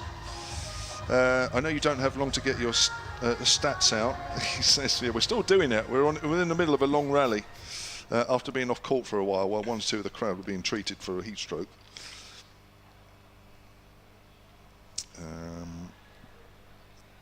It's about Stuart Callis. So it's hit away on the offside by Davis, who's on to 11 now. She's a useful contribution from the Warwickshire captain. I think he's talking about pronunciation, but I think we've got that right anyway. Oh, it's Stera, he says. Stera Caris. Okay. I've always said Stir, and I must admit, if I've got that wrong, apologies. Stephen Clark, who's got a Millie Taylor stat. They're all joining in. Can I take this one? Well, we might have to make this a doubles match now. In mid-game, we're going from single to double. That's hit away on the leg side. Ball just getting in the feet there of Daisy Gibbs. So they've come through for a single, 127 for 7 in the... what are we in now? In the 17th. Oh, it's a Mary Taylor stat, actually. Stephen Clark, Hampshire Cricket at bbc.co.uk. I'll come to that after this delivery from Freya Davis, who's in. It's full. It's driven up to Georgia Adams. Comfortable single for Davis. Takes her on to 12, 128 for 7. He says, Mary Taylor was the leading run scorer for the side in the 2023 Women's T20 Cup, scoring 142 runs in 6 matches. She also took 7 wickets in the same competition. Do you know, I think that stat belongs on court 14, if I'm honest. I think that should be on one of the outside courts. As that's hit through the covers very hard by Perrin, and she moves on to 60. Yeah, lovely shot there. Maybe cover was just in the game for a short period of time. There was a slightly head-high cut, slashing cut through the point region. But nonetheless, Perrin moves on to 60. She's showing her fine form once more. Oh yes, the cover fielder did get closer than we thought she did there, just getting a tiny little hand on it as it ran away for 4. There's Freya Davis again, who's into her 3rd over, conceded 27 runs, make that 28 as it's hit to Daisy Gibb again around the corner on the leg side. Davis has completed her 3rd over, so 17 overs gone. Warwickshire looking like they'll bat out the 20 overs now, having seemed unlikely when they lost their 7th wicket in the 12th. They're 133 for 7, and again Davina Perrin is holding the innings together with 61 from 42. We mentioned the clouds earlier and where they've all disappeared to, because I don't think any of us have seen a cloud for quite a while. Stephen Clark is at the far end of the ground. He says, I can see a cloud just over your left shoulder. He sent me a picture to prove it. Thank you very much. I'll keep that one on in my memory in my computer. Mind you, there is some rain forecast, isn't it, about the middle of the week, I think, when the Women's International is here, which is a bit of a worry. Adams begins her 4th over. Clipped out into the leg side. They might push for 2 here. It's hit a little bit firmer than they would have liked. They're going to come back for 2. They're going towards the keeper's end. No, they're going towards the bowler's end, and it will be safe. I'm starting to think now, if they're running between the wickets, we'll have an aim at Perrin's end, because she must be absolutely shattered out there on 61 or 42. Just, she is 24 runs off her high score for the tournament so far. 87 that came against Durham. She's currently on 352 runs for the tournament, if my new stats are up to date, as Perrin looks to clip it into the leg side. Be 1 run out to deep with a wicket. I feel low on confidence now, Kevin. Do you? Not only have I been battered in the first 2 games, where I've hardly been able to touch the ball. But you're still in the second. Great shot here, over mid-off, but it will just bounce once before reaching the hands of long on. That's Georgia Davis moving on to 13 or 16, playing a good support role to Davina Perrin. Currently the score is 137 for 7. But Perrin averaging 32 in this tournament as it stands at a strike rate of 143. Georgia Adams in again, thumped out towards long on. Just got onto one knee, did Perrin there. Almost a sweep in front of mid-wicket, out towards long on. 1 run, 138 for 7, as the crowd begins to fill up ever so slightly. And Georgia Davis takes a strike to Georgia Adams, and it's punched out into the leg side, just past a short mid-wicket, and it will be 1 run out to the deep fielder behind her. Well, we've been talking about Perrin lots, but I don't think we should underestimate Georgia Davis's contribution here. Staying with Perrin, they came together at 92. So they've put on 47 so far. A brilliant support role so far from Georgia Davis, but this is Perrin on strike as it's just worked out into the leg side. And she'll quite happily take 1 here, I believe, Davina Perrin. That's the last ball of the over. She'll keep the strike. Georgia Adams, 4 overs, going 1 for 34. And Perrin will keep the strike on 66. The score is 140 for 7.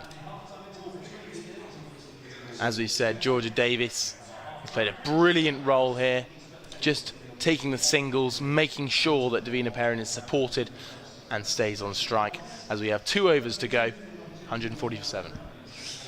Just watching the 2 batters there. Georgia Davis is just having a chat with Davina Perrin, who was just bent over there a little bit. I'm sure she's feeling the heat out there. In fact, it looks like it's another drink coming as well. I'm not surprised.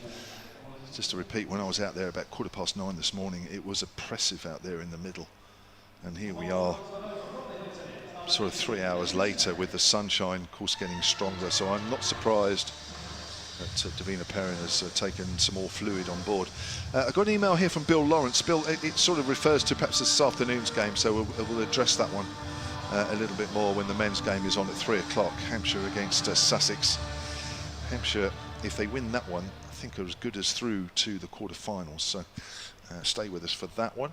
Here's Elise Perry back with her right arm paces. That's hit out towards deep extra cover. Tatani won't get there. It bounces just inside the rope. That is a super hit from Davina Perrin once more. And she's just only a few inches short of getting a maximum. She's just looking around now as if to say, Is it definitely only a 4? And I can tell you it is, if you watch the live picture feed, which obviously she doesn't have the benefit of, but I think she probably feels from her distance that it was over the rope. It wasn't quite.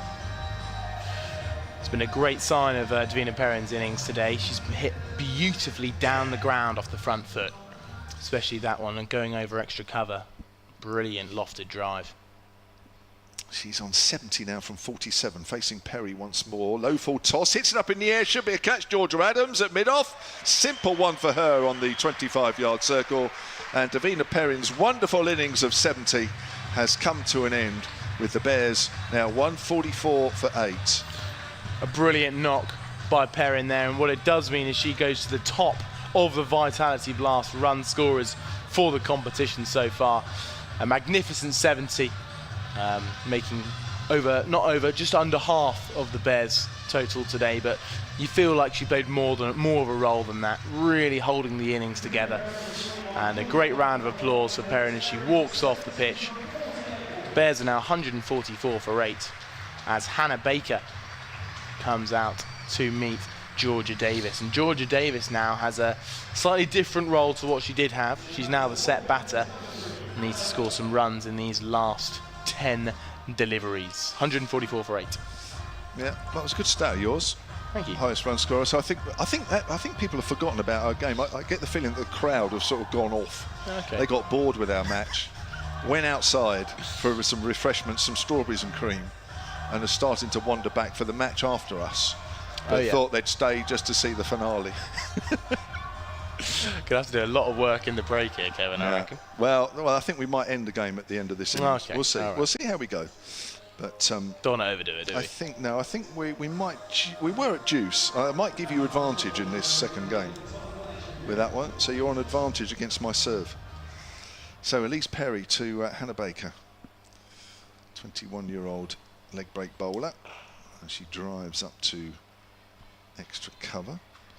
And there is no run. I said it earlier with Georgia Davis that these lower order Warwickshire women don't really get a lot of chance to get out there in the middle.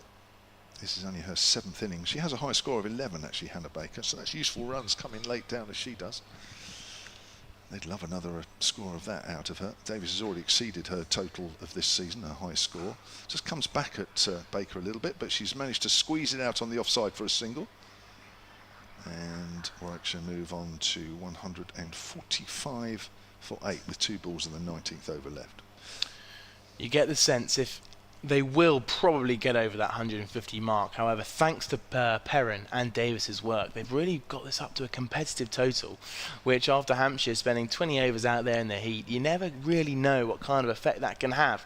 And actually, because we are using this used pitch from the doubleheader last Sunday, it makes you think that actually this is a seriously competitive total. It might be. Yeah, I think you're right. Perry's in, right arm over, bowls. That's driven out by Davis into the gap on the offside. Again, Ditani in the slightly unusual position of deep extra cover. Cover fielders on the 25-yard circle. 146 now for 8 with 1 ball left of the 19th. 1 ball left of Perry's 3rd over. She has 2 for 21. Not only did she get rid of Perrin, but earlier she got rid of Laura Harris, which was a big wicket indeed, because Laura Harris was fast out of the blocks with a quick fire 32. Length ball hit away on the onside by Baker, and she'll keep the strike. Or will they come back for 2? Yes, they are. A little bit of work for Freya Kemp to do out there in the deep, and Davis spotted it. And 148 for 8 with 1 over left. Just the 1 over to go, and it's been a really good comeback this from the Bears. Hampshire, they haven't really taken the foot off the pedal. However, thanks to Davina Perrin's fine work, the Bears are just crawling back into this game, and Hampshire might just be a little bit worried about the total they got up to. Nonetheless, Hannah Baker, who is the new batter, she's on 3. She is currently, if we look at her bowling, which is obviously soon to come, she's got the 12th most wickets in the tournament. She's got 11, going an average of 19. Hannah Baker will be a crucial player after getting 3 for 32 in the last game against Somerset on Friday, which they won by 22 runs. However, It's more about her batting as it stands. I'm just looking at this time penalty here. I'm just wondering if they haven't made it. There's only 3 players out of the 25-yard circle. I think they've been penalised. As it's a new ball, it's been hit into the offside and it will be out, taken. Georgia Davies goes. The new bowler was Mary Taylor. There was a wide ball outside the off stump. It's attempted lofted drive over extra cover. It's a top edge. It goes straight up in the air and it gets caught in the ring at cover. 148 for 9. Can they get over the 150 mark? I don't know. That might be Megan Sturge, I think, might have taken that catch. Just looped up in the air. So you came out with a stat there because we have to quickly get this game done, don't we, by the end of this innings. And I think that stat you've just come out with might just sneak you over the line because it was your advantage. Yes, it was called Megan Sturge. So I think you might actually have just taken that game because it was your advantage. So it's on as even. All right. It's a game each. It was a good game, that one. I think well the crowd on centre court are happy with that. As a nice prelude to the main feature event. And they've asked us just to move on now, haven't they? I'm being told that they actually had to bring a fielder in for the 3rd ball of the previous over. So thank you very much. Phoebe Brett is the new batter, number 11 for the Bears. As they've creeped their way up to 148 for 9. And Mary Taylor taking her first wicket of the match. 2.1 overs, 1 for 19. 5 balls left in the innings. Bowls and it's attempted works off her legs, but it's a wide, I think. Hitting into the keeper's gloves. Wasn't taken. But that's a valuable run there for the Bears as they try and get up to 150. They're on 149 now. Mary Taylor, 1 for 20. As Phoebe Brett stands ready. Mary Taylor bowls and it's driven out towards mid-off. They're going to get through for a single. Captain Georgia Adams seems happy with that. 150 for 9. It's a nice looking off drive for a number 11. The applause is for the 150 rather than the off drive, but to be honest, for me, they were both equally as exciting. A lovely off drive. Can't get better than that, can you? Mary Taylor begins her run up. In and bowls and it's thumped over mid-off. A brilliant cricket shot. 2 bounce and a 4. Wide outside the off stump. Quite full for Mary Taylor. And Hannah Baker, the number 10, has whacked it over the head of Georgia Adams at mid-off. And it's run away for 4 valuable runs. A sign of a good side when the numbers 10 and 11 can play like the way they're doing. And of course, don't forget Georgia Davis, the way she played for a 15 down the order. They've got valuable runs here. I think it's going to put Hampshire under pressure. It will put Hampshire under pressure. Mary Taylor having a little discussion with the captain at the minute, just seeing if they want to make any changes, but they're not going to. Just a deep extra cover, long on and deep mid-wicket out on the boundaries. Mary Taylor bowls and it's punched out towards that deep extra cover, and it will be collected and it will just be 1 run as Phoebe Brett looks to take the strike back. Maybe we could see some more of those beautiful off drives that we saw earlier. 2 balls left. I think that's one feature of the women's game over the last few years, that the players lower down the order can all bat. Not sure that was quite the case when the regional era started in COVID year. Mary Taylor, last 2 balls. Bowls and it's miles down the leg side this time. It's a big wide and it could run away to the boundary for 4 as Southby was standing up. It does. 5 runs added to the total as Mary Taylor's final over, despite getting a wicket on her first ball, is looking to be rather expensive. Those last 4 balls have gone for a combined 14? 13. My maths is really starting to affect me. I got 12. 12 out. 2 out, sorry. Oh gosh, the maths are really going wrong here. I think you've been penalised a point, even though we've walked off court. Game each. I think that retrospectively the umpire's taken a point off you. For some horrendous maths. Mary Taylor, final ball of the innings, driven out into the leg side. It's an inside edge and it will just be 1 run. He's just taken another point off you, so we're going to have to replay that second game. Oh no. Later in the innings. Next innings. It's now, having won that second game against me, it's now back to 40-30 in my favour. And we're walking back on court. We'll have to do a little knock-up in the break to get back to playing. All right. Here we go. Final ball of the Mary Taylor over. In and bowls. And it's edged down towards the third man boundary, and it will be 4 off the final delivery. And all of a sudden, that is an incredibly costly final over for Hampshire. And the Bears finish on 165 for 9. And what a crucial final over that was. But a brilliant innings, really specialised by that great knock from Davina Perrin of 70, bringing the Bears out of a hole and taking them up to a competitive total of 165. 166 to win for Hampshire after the break. And it should be an exciting second half of this game. Yeah, 17 off that last over. Gosh, my word. 161. Who would have thought that Warwickshire would have got anywhere near that when they were 92 for 7 at the fall of Millie Taylor's wicket? But Davina Perrin holding the innings together from up top.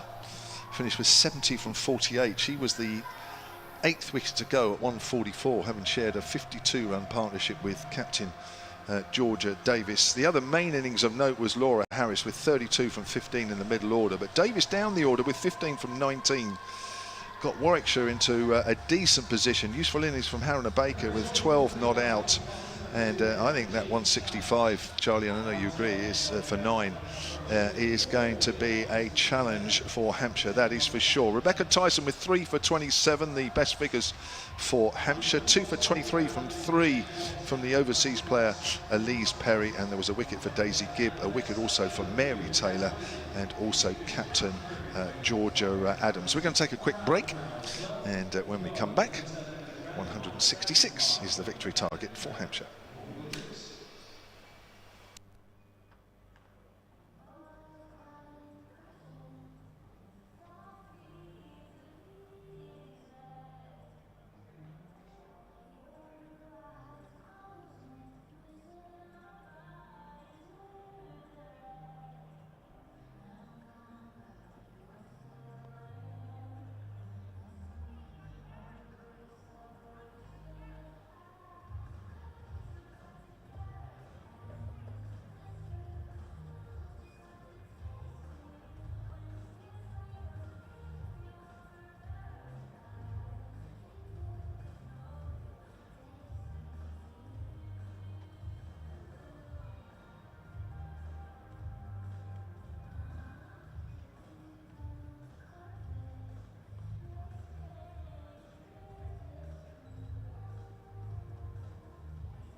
Well, welcome back to the Utilita Bowl, where we are just coming towards the end of the break in this Women's Vitality T20 Blast fixture between Hampshire and Warwickshire. These two teams coming into this game in 5th and 2nd place respectively.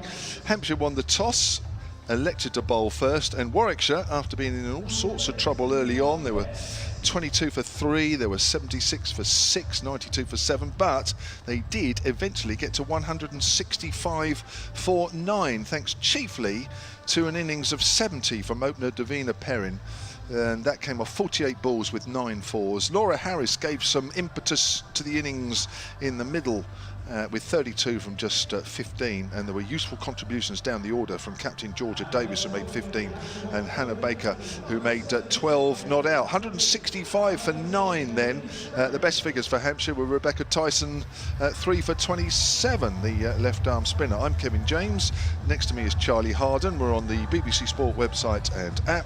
We're also on the live picture feed via the Hampshire Cricket website. We're also around the ground on the in-ground commentary, and we're also on 5 Sports Extra 3 to the end of this game. And Charlie, it was Warwickshire got to be pleased with that total, haven't they? Sorry, Kevin, as I turn my mic on. Absolutely, it was a brilliant knock from Davina Perrin of 70, and you get the sense that actually it's a really competitive total, but Rihanna Southby in this innings, opening up for Hampshire, is going to be crucial, because the way she plays is very similar to the way in which Perrin got her runs today.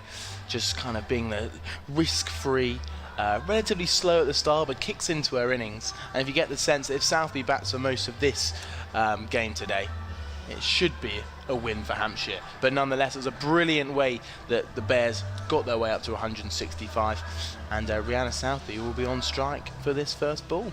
And it's going to be Phoebe Brett, the 19-year-old slow left armer, to get things underway from our commentary end, the hotel end, round the wicket. Southby on the back foot, cuts that away. She finds the gap through backward a point. She hasn't completely timed it, but the ball might just make the rope, which it does.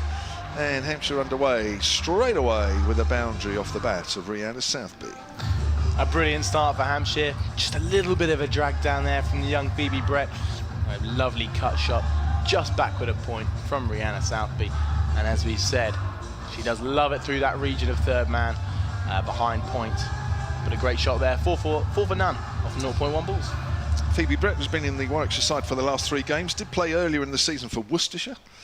She comes in now, and that's cut away by Southby. Going to take a quick single. It was a late acceptance from Elise Perry, but it was a comfortable singer. She actually was the Worcestershire Women's Young Player of the Year last year in 2024, Phoebe Brett. Now our match has come back on court after a bit of a lull, and I think it was about 30 all, somewhere around there, so I might be 40-30 up in the second game. So I've got Phoebe Brett averaging 11.8 for her 5 wickets so far in this tournament. For Warwickshire, that is. Yeah. You returned my serve there by the looks of it. Elise Perry then comes down the wicket, drives, gets an edge over the top of slip, and that is running away down to the 3rd boundary, and it's gone for 4. Not exactly where Elise Perry was aiming, but she's got probably what she was hoping for before she played the shot. Absolutely. It's been a kind of sign of her T20 blast up to date at the minute. It's not quite been the blast we expected from Elise Perry. However, her class is ever glowing. And that drive through the offside, just going behind square on the offside, not exactly where she intended. However, I'm sure we are yet to see some class from Elise Perry.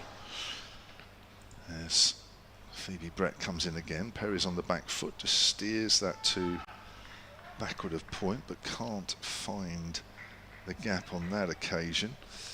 Yes, Elise Perry has a top score of 40, averaging 19 in this competition. Sort of waited for a big score from her, really. Hits that into her pads. Has threatened on a couple of occasions without really stamping her authority on the innings, on an innings so far. Playing her second to last match in this T20 competition for Hampshire. Playing a couple of 50-over games as well. Oh, that's bounced awkwardly to mid-wicket. They were thinking about a single. In the end, the ball's ricocheted to Georgia Davis, the captain at mid-on, and there is no run. First over done. The Hawks are 9 without loss, needing from here another 157. So the ball's in my court, is it? Okay. It is in your court, yeah, waiting for you to hit it back. We've been pushed to an outside court during the break. So those 5 runs from Rihanna Southby has taken her to exactly 200 runs for the tournament. She was on 195 before she came out to bat today, and she only needed 2 balls to notch up to exactly 200 runs for the tournament. She's got an average of 25. That's a good return of server. It's asking questions of my backhand. We got a slice on you? We're going to find out in a minute. Depends what I come back with. Haven't quite decided how to hit back yet. God, there hasn't been much stalling so far, but we're seeing some Zach Crawley-like time wasting going on here. As the new bowler comes into bowl, and it's an edge into the offside by Rihanna Southby, and they get 1 run in the end. The new bowler is Georgia Davis, everyone. He just started with a lovely delivery outside the off stump, which just took the leading edge of Rihanna Southby's bat. She looked to work it into the leg side. 12 wickets so far in this competition for Georgia Davis. Came into this game equal 6th in the highest wicket takers list for this competition. That's a sliced backhand. It's spinning a lot as well, actually. Here comes Georgia Davis in again, and bowls just hit straight back to the bowler for no run. Yeah, Georgia Davis taking best figures so far of the blast of 3 for 12. But she is going at an average of just 27 as she bowls in again. And it's pushed into the offside down the track from Elisa Perry. That will be no run. Just walking to the back of her run up here. Georgia Davis. Just 1 run off the first 3 balls. Elisa Perry, she's 4 off 6. Comes down the track again, just nudges it into the offside for no run. As we wait for the return. The ball's moving just slowly. I think it might have just touched the net. Yeah. It's taken a little bit of pace off the ball. However, it is still going into the side of Kevin James's court as it's defended into the offside once more by Elisa Perry, who just looks to be playing a little bit carefully. Maybe she understands the nature of the pitch at the minute. It is used from over perfectly a week ago today from that double header. Looks like the Bears have picked up on that because they've opened with spin from both ends. That 3 for 12 was the win against Somerset at Edgbaston earlier by 69 runs. Clips into the leg side towards long on, using my own stats against me here. Yeah, that's come back with top spin on. And that's the end of the over. The score is 11 for 0. The Hampshire Hawks look to be set on the right track as they go towards this total, this target of 166. Perry on 5, Southby on 6. Yeah, you've got to be careful. There's heavy top spin on that return from me. Be careful how you hit it back. Right then. I might just, I think my hand's hurting just like Zach Crawley here. I might just ask for the magic spray out from the doctor. Am I supposed to get annoyed like the Indian players for a while with you time wasting? God, they really surrounded him actually. It was quite intense. At one point they all just started putting their hands together and started clapping him really close. And Mohammad Siraj obviously was screaming at the top of his lungs from mid-on. Right, it's going to be Amu Suran Kumar with her right arm medium pacers into the attack. Keeper is standing up. It's full. It's worked on the leg side by Perry for a single. She moves on to 6. And Hampshire in the 3rd over move on to 12 without loss. Just again to sort of give some context to this match, Warwickshire coming here in 2nd. It's the top 3 sides that qualify for finals day in 2 games time, with both these teams playing their penultimate game today. That's a low full toss, and that's going away behind square on the offside for 4. A wide full toss, which Rihanna Southby had to reach a little bit for, but managed to find the gap, and she moves on to 10, 16 without loss, needing another 150. And in all sense and purposes, really, even though Hampshire can mathematically get themselves into the top 3, that's with the Blaze not picking up another point with 3 games to go. So I think the Blaze are a bit too good not to do that. So I think we can safely say, with some degree of confidence, that Hampshire's tournament is gone, as that's pushed up towards mid-wicket. I'm just giving you time to think about your return, as it's 16 without loss. The score remains. Well, it's a development actually of a stat I've already given. So you'll have to see if this is accepted. We might have to bring in the match referee again for this one. What, during a rally?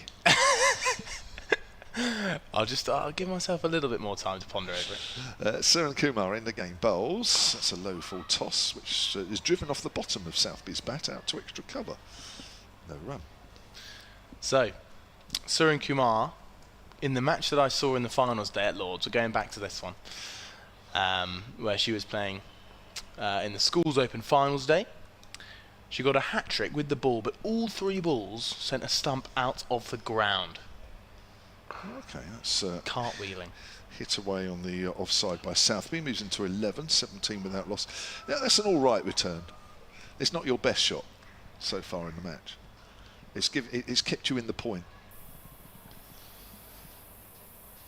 Yes, you're building up to a big stat here, aren't you, Kevin James? Let's all get excited, everyone. This is going to be a belter. Here's Kumar again. It's a low full toss, but outside the off stump. Perry just plays that out into the deep. She moves on to 7. That's the end of the over. 3 overs have gone.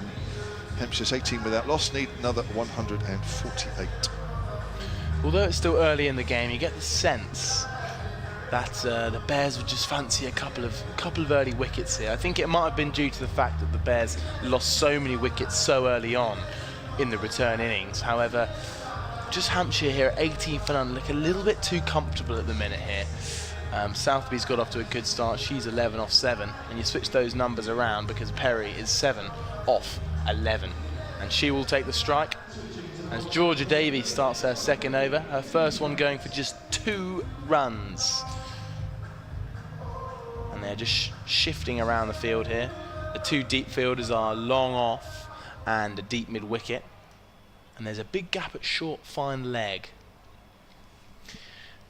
And it's Phoebe Brett that is the new bowler from this end. And the first ball goes over mid-wicket for 4.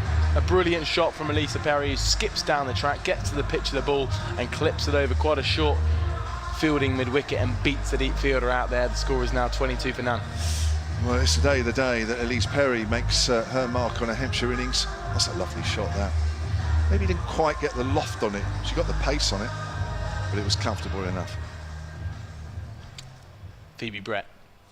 Here comes her second delivery from the Australian legend as it's clipped into the leg side, and she gets a quick single. Well placed ball there from Elisa Perry. Yeah, good running between the two. Good understanding as well. They've become Hampshire's new opening pair after Maya Bouchier's call up to the England side and Ella McCacken's injury. Interesting, Ella McCacken came into this game, even though she's not playing. I'll come back to that. Brett bowls and cut into the offside. Potential single, but no run. This might be a potential winner from me. Is it? Does it count if the it's player's coming not playing? low over the net at pace. Ella McCacken, who hasn't played the last 6 games because of injury, came into this game still 3rd on the all-time list on this year's competition with 327 runs. Shows you what a start she had. So let's come back at you with pace. As Brett bowls into Southby, as it's pushed into the leg side, and that will be just the 1 run. Well, switching it up a bit, the Birmingham Bears, after their score of 165 today, has taken their tournament run scoring as a team past 2,000. They're at the top of the table as Phoebe Brett bowls in, and it's punched over the offside for a 1 bounce for a terrific shot from Elisa Perry, who comes down the track and thumps it over extra cover and almost goes for 6, bounces just inside the boundary. Brilliant shot from Elise Perry. Certainly was. And that's a good start of yours as well, actually. Thank you. Well, actually, I was just going to build on that because it's gone up to 2,066. And Hampshire in second place now on, as that's delivered outside off stump and it's punched out too long off. As Hampshire are getting close to the 1,900 mark. Well, I have to say, you're equal to that shot of mine. And you've equally hit it back with pace. So now it's up to me to find a shot back over the court. Well played. Thank you. I'm almost applauding you as the ball's coming back at me with 1 racket in hand. This is expert stalling here, I must say. Brilliant work. But a lovely shot on the second last ball of that over from Phoebe Brett. And Elisa Perry took the strike off the last ball, so she'll be on strike for this change of bowling from the Hotel End. Kevin James and Charlie Harden with you here at the Utilita Bowl for this women's T20 Blast match. Penultimate group match for both these sides. Other games that are going on today, and there's a few. In fact, I think there's a full programme in Division 1. Here's Georgia Davis, the captain, with her off break. She's trying to reverse sweep his Perry. Wraps her on the pad. She's around the wicket, so a little difficult for Georgia Davis to get any sort of LBW decisions. In the other matches then, as Davis comes in, I have to be quick because with her off breaks, she's hit that down the ground. That's another good shot, Elise Perry, and she's hit it over mid-off where the fielder was up. That was Laura Harris. That's exactly what she should have been doing, and she's put that away well, and she moves on to 21, and it's 33 without loss. Now, Lancashire are taking on Durham today. That's 4th against 6th. So Lancashire, who sits 6 points outside the top 3 places, looking for a win here. Well, they made 148 for 7, with Emma Lamb making 74 there.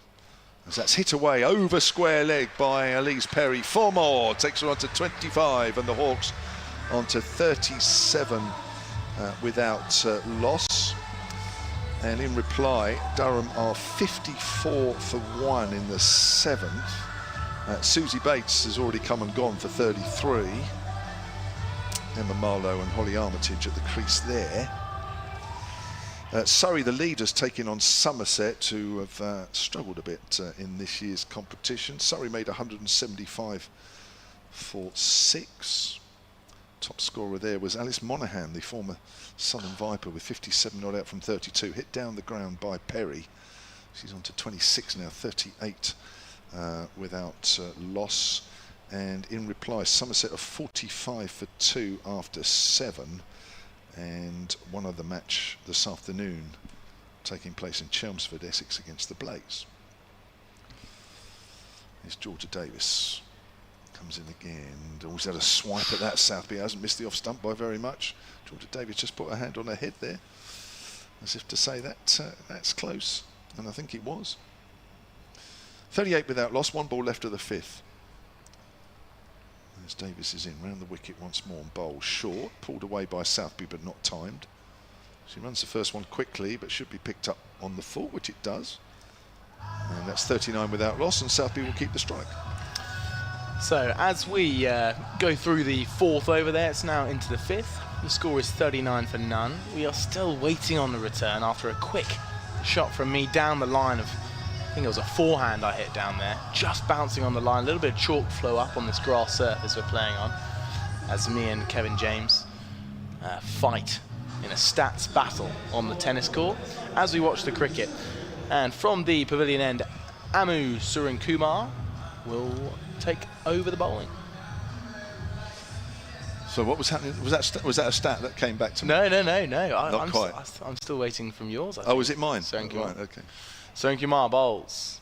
It's clipped into the leg side. They're going to run the first one hard because deep square leg is making their way around, and they're going to make it back comfortably for 2. Some more brilliant running from Rihanna Southby as she moves on to 15 off 12 deliveries. Perry at the other end has been striking the ball at a good rate, 136 so far. A few lovely boundaries over the last few balls. Surenkumar bowls wide outside the off stump. It's driven out towards deep cover. He will pick it up, and it'll be a comfortable single for Rihanna Southby. Elise Perry back on strike. That's been a good start from Hampshire here.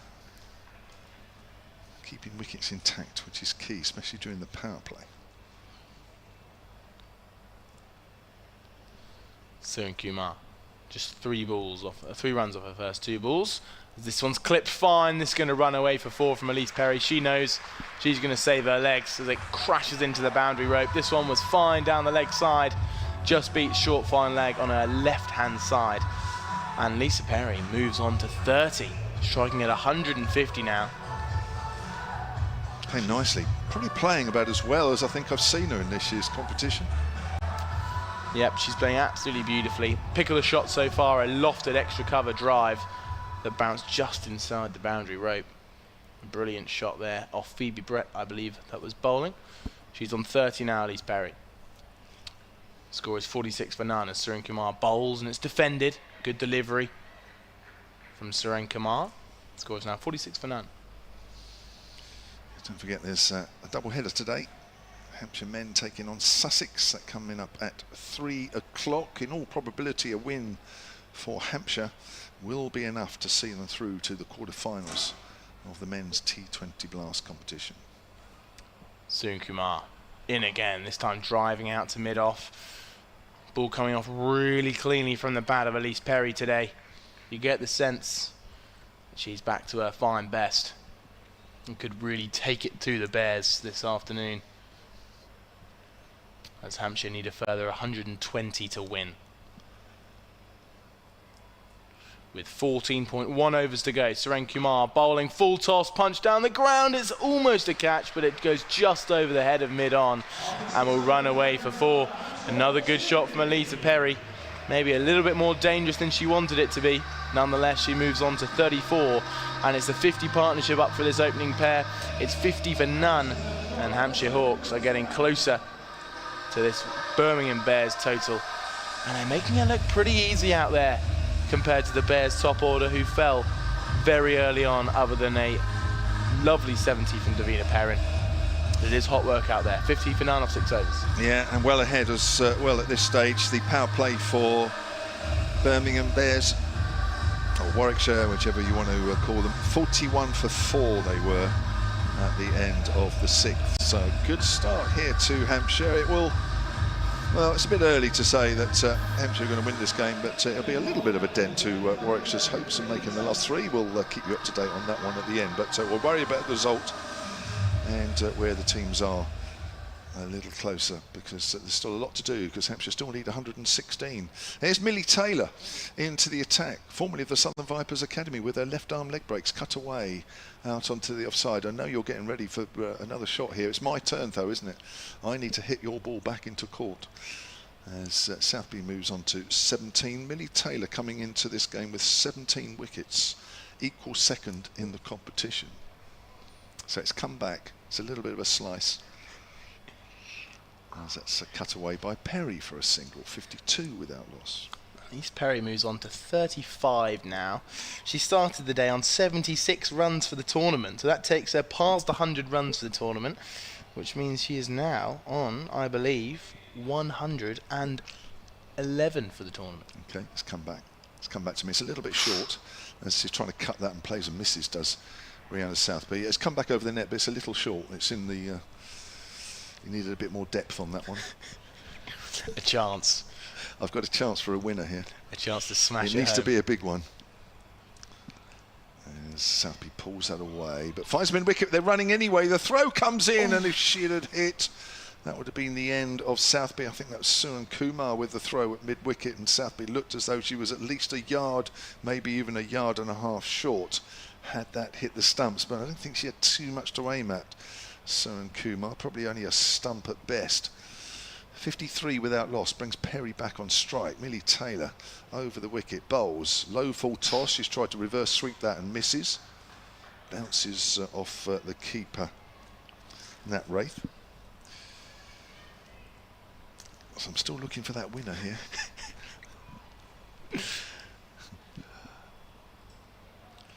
Millie Taylor. I'm not sure this is a winner, as that's pulled away in the air, just past the diving Suren Kumar. But Davina Perrin is out at deep mid-on, sweeping up. And a single to Perry takes her on to 36. And Hampshire 54 without loss at the end of the 7th. She was with the Southern Vipers Academy in 2023 and 2024. I think that's an average return. It's not my winner. Again, you've left me a chance here, Kevin. Yeah. You really have. You got a chance to set up the point. Well, the problem is we've had the same 2 batters for this whole game of stats here, which I'm really running out on anything else to say about these 2 batters, to be honest. But nonetheless, looks like we've got a change of the bowling. Hannah Baker is coming on. She's striking at 19 for the tournament so far. 11 wickets for her. As she is onto the bowling here. I think this is a cagey rally. Right arm leg spin. And it's clipped into the leg side off the back foot. It's interesting, it's almost more of a game of football, actually, because we've had a really long rally here, and it's kind of getting weaker. Yeah, I think we're wilting in the heat. Nobody's making a telling shot in this rally yet. No. We'll share it. Baker in again. Punched onto the offside. Will be no run this time by Rihanna Southby. She's on 18 or 17. Baker in again. Bowls and pushed out into the leg side. They're going to sneak through for another quick single. More great intent shown from this opening pair. Their partnership is now 56. And they're almost a third of the way towards this Bears total, having just faced 7.3 overs. But Baker's bowling well here at the start as we get a waft of barbecued food, I think, coming up into the gantry. It's punched through the leg side this time from Elise Perry. A deep mid-wicket's coming round to collect. And there's no two taken, so it will just be the single. Yeah, I wonder where that's coming from. There's a few outlets open. Hog roast is open, the pizza is open. It's not really a pizza smell, is it? No, it definitely smells more meaty. Yeah. And that. Rihanna Southby this time punching it into the offside. Will be no run. A little bit of momentum being brought back in the way of the Bears as the run scoring is halted. Here we're 57 for none. One ball left in this over. Just 3 runs off it from Baker so far. She bowls and it's just cut away into the offside by Rihanna Southby out to deep cover point.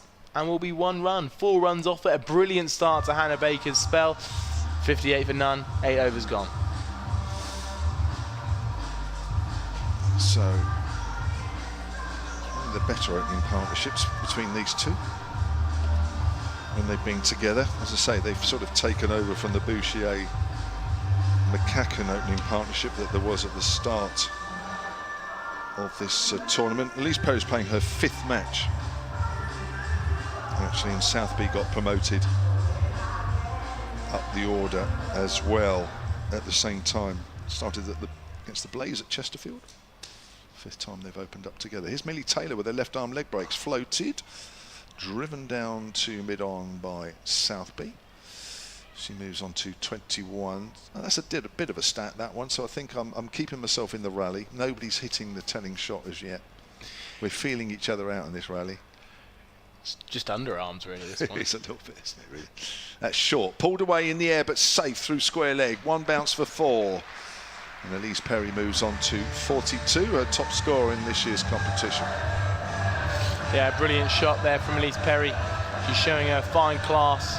We knew it was there, of course we did. But nonetheless, Elise Perry is now showing it on the stage here at the Utilita Bowl. She's on 42 off 29. Yep. She's hit 40 in the win against Somerset here about a week ago, as that's driven hard down the ground, but Perrin is coming round. And there will be 2 there. She'll have to hurry though. Southby, she's home. Good bit of fielding, good running. Looks like Perrin just landed on the ball there. She's limping away after a fine innings of 70 in the first innings. 101 needed by Hampshire from here as Taylor's in over the wicket and bowls again. Dancing down the wicket as Perry makes the ball on the half volley, drives up to deep mid-off. Georgia Davis, the captain, fielding just below us. She'll have to bark some orders from a long way away there, but she's coming back onto the 25-yard circle for Rihanna Southby. 66 without loss then in the 9th over. She's using her feet as well, Southby, in the air, but through the fingers. Oh, and through Davina Perrin as well, who dived to her left. Looks a little bit disgusted with herself. She prides herself on fielding. Probably, for her standards, probably thought she should have picked that up, or at least stopped it from going over the rope. And another 4 runs there for Rihanna Southby, though it was quite high actually over Georgia Davis in the end. And it's 74 without loss. A really convincing start this for Hampshire. They've taken the game away from the Bears as it stands, and they look a little bit depleted out there. A few signs of poor body language as they are worried about the potential future of this game, considering where the Bears were at a similar point. Hampshire Hawks was 70 for none, and by this point the Bears had lost at least 4 wickets, I'd say. Well, we did say that mathematically they can sort of just about keep in touch with the Blaze. They'd have to win both games on the bonus point. They're giving it a good go here. Millie Taylor bowls. Southby hits it away on the onside for a single. Moves on to 26. I think the bonus point you have to get the runs required within 15 overs. That'll be the bonus point, assuming they do that. I mean, they've still got a long way to go, but 166 is the target, but they've given themselves a good chance. 9 overs gone, 71 without loss. And you get the sense that kind of a bonus point probably wouldn't be on the minds of the batter before they go out there. However, they're getting to that point in the game now where it's really something worth going for.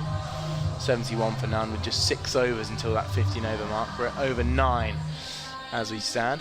Hannah Baker's last over went for just 4 runs. I'm not sure if it will be Hannah Baker again here, as we have a little bit of a stall as the captain and bowler comes together. But no, it's Phoebe Brett.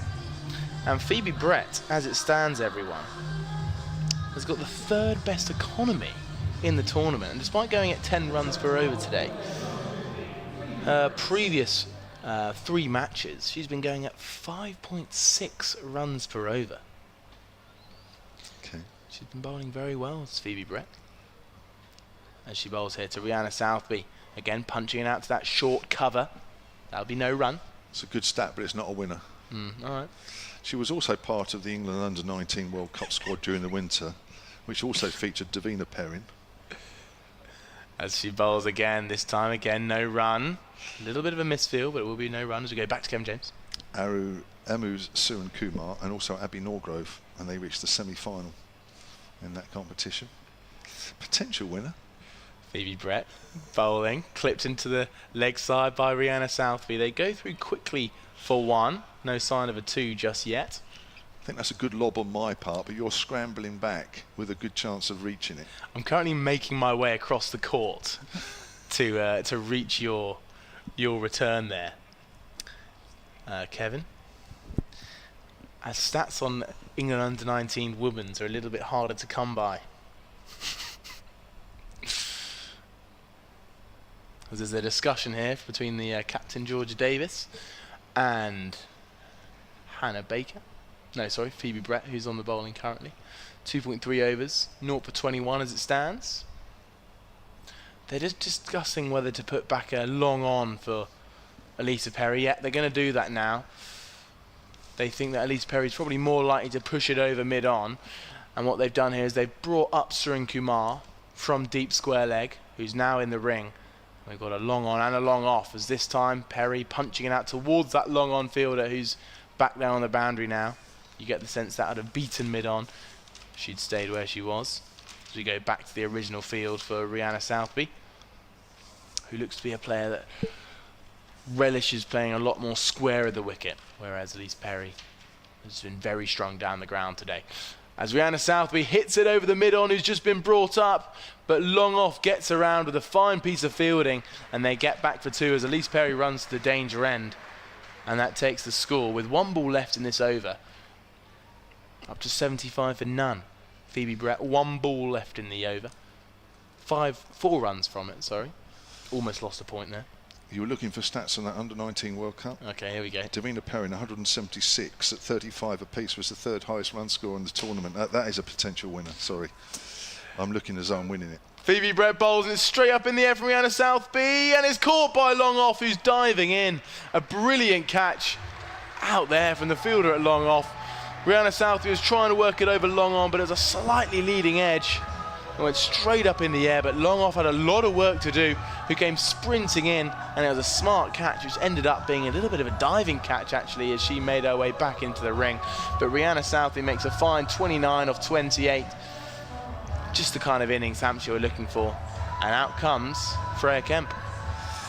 Yeah, Davina Perrin she's always where the ball is. is Davina Perrin. That's a really good catch as well. Not for the first time the sunglasses have come off her head as she's done a bit of a fielding. I'm very happy to give you the point there, Kevin. Are you really? Oh, yeah, but you 100%. you concede the game if you've... Oh, do I? Well, it'll be one game each, but I think the crowd have had enough. Well, no, I think it's really epitomised the whole game, the fact that I've said I can't find stats on the England under-19 women's, and then a few moments later, you've gone, England under-19 women's stats, is it? There we are. So, yeah, I might claim that one. All right, well played. Thank you. Yeah, it was a good game, though, good rally It was there. good fun, yeah, it was good fun. As Freya Kemp comes to the wicket, who just went past Maya Bouchier's run total for this year. She's now at 243 runs for the Blast, and she's averaging over 40 at a strike rate of 138 so far, Freya Kemp. So we could see some good signs, some strong batting so far. Yeah. Elise Perry on strike. And that puts her 14th on the list of strike rate batters in this year's competition. Strike rate It's still good, batters. even though the match is finished. Even though we're waiting for the presentations, we're still mentally playing the game. We just can't resist, can we, Kevin? I don't know what presentation we're going to receive, but we've been told to sit down and wait. Well, I can tell you she's actually 13th in the run scoring for the T20 Blast. So, ball's back in your court here, Kevin. So we're halfway through the Hampshire reply. They need 91 from here off 10, so that's a fairly easy run rate to calculate. That's a sweep shot there from Perry. It's parried away behind square on the leg side. Perry runs 1, and she moves on to 47, and the Hawks on to 76 for 1 at the start of the 11th. They need 90 runs against the Bears. So it's a decent crowd here. I'm told this is. I don't think this is official yet, or I might have to make sure that. But apparently somebody has seen something that suggests that there's a printout somewhere of the women's attendances so far this year, and I think I'm right in saying. Please don't quote me, but I'm not far off when I say I think the top 3 are all Hampshire. Wow. For this year's competition. Yeah, I think that's right. I might try and find a bit more out about that. Probably should have waited until I knew more, but it is something around that. Davis bowls and Kemp drives up towards mid-on. I would say there's a good 1,500 here at the moment. Maybe a bit less. Difficult. I'm terrible with crowds, but there's certainly over 1,000. 77 for 1. Davis is in again with her off breaks. Perry turns that away into the gap on the leg side. Only be 1 there, and she moves on to 48, closing in on her first half century for Hampshire. Hampshire from here need 88 from 9.5 overs. I wonder how much weight the signing of Elise Perry would have been in bringing in that new rise in fans. There was certainly a bit of excitement as that's driven past Davis and past Elise Perry. They both almost bumped into each other as Davis was trying to grab that ball as it went down towards mid-on. 79 for 1. Kemp is on to 2. Still very warm out there as Perry, she came down the wicket and then stopped, but still managed to get it past the diving Georgia Davis.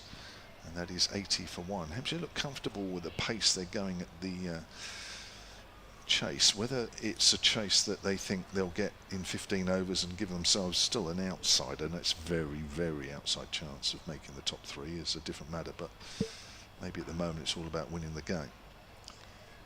As Kemp comes down the wicket, Davis can't quite stop that, diving to her right this time in the dirt in those used wickets to her right. Just brushes herself down as she gets up, and that's 11 overs gone. Hampshire need 85 from here. They're 81 for 1. You do get the feeling that this is still a crucial partnership, this for Hampshire, because where the Bears really stalled by losing those wickets in clusters, and actually if these two can put on a nice partnership of about, I don't know, 30 or 40 at a minimum, all of a sudden it really just grabs the game by the scruff of the neck, and it'll be absolutely looking bleak for the Birmingham Bears. But if Hampshire can get this partnership up and only needing 40 to win or something when the number 4 comes in, it'll be looking particularly rosy for this Hampshire side. But it is 81 for 1. change of the bowling. Millie Taylor onto the bowling today from the pavilion end.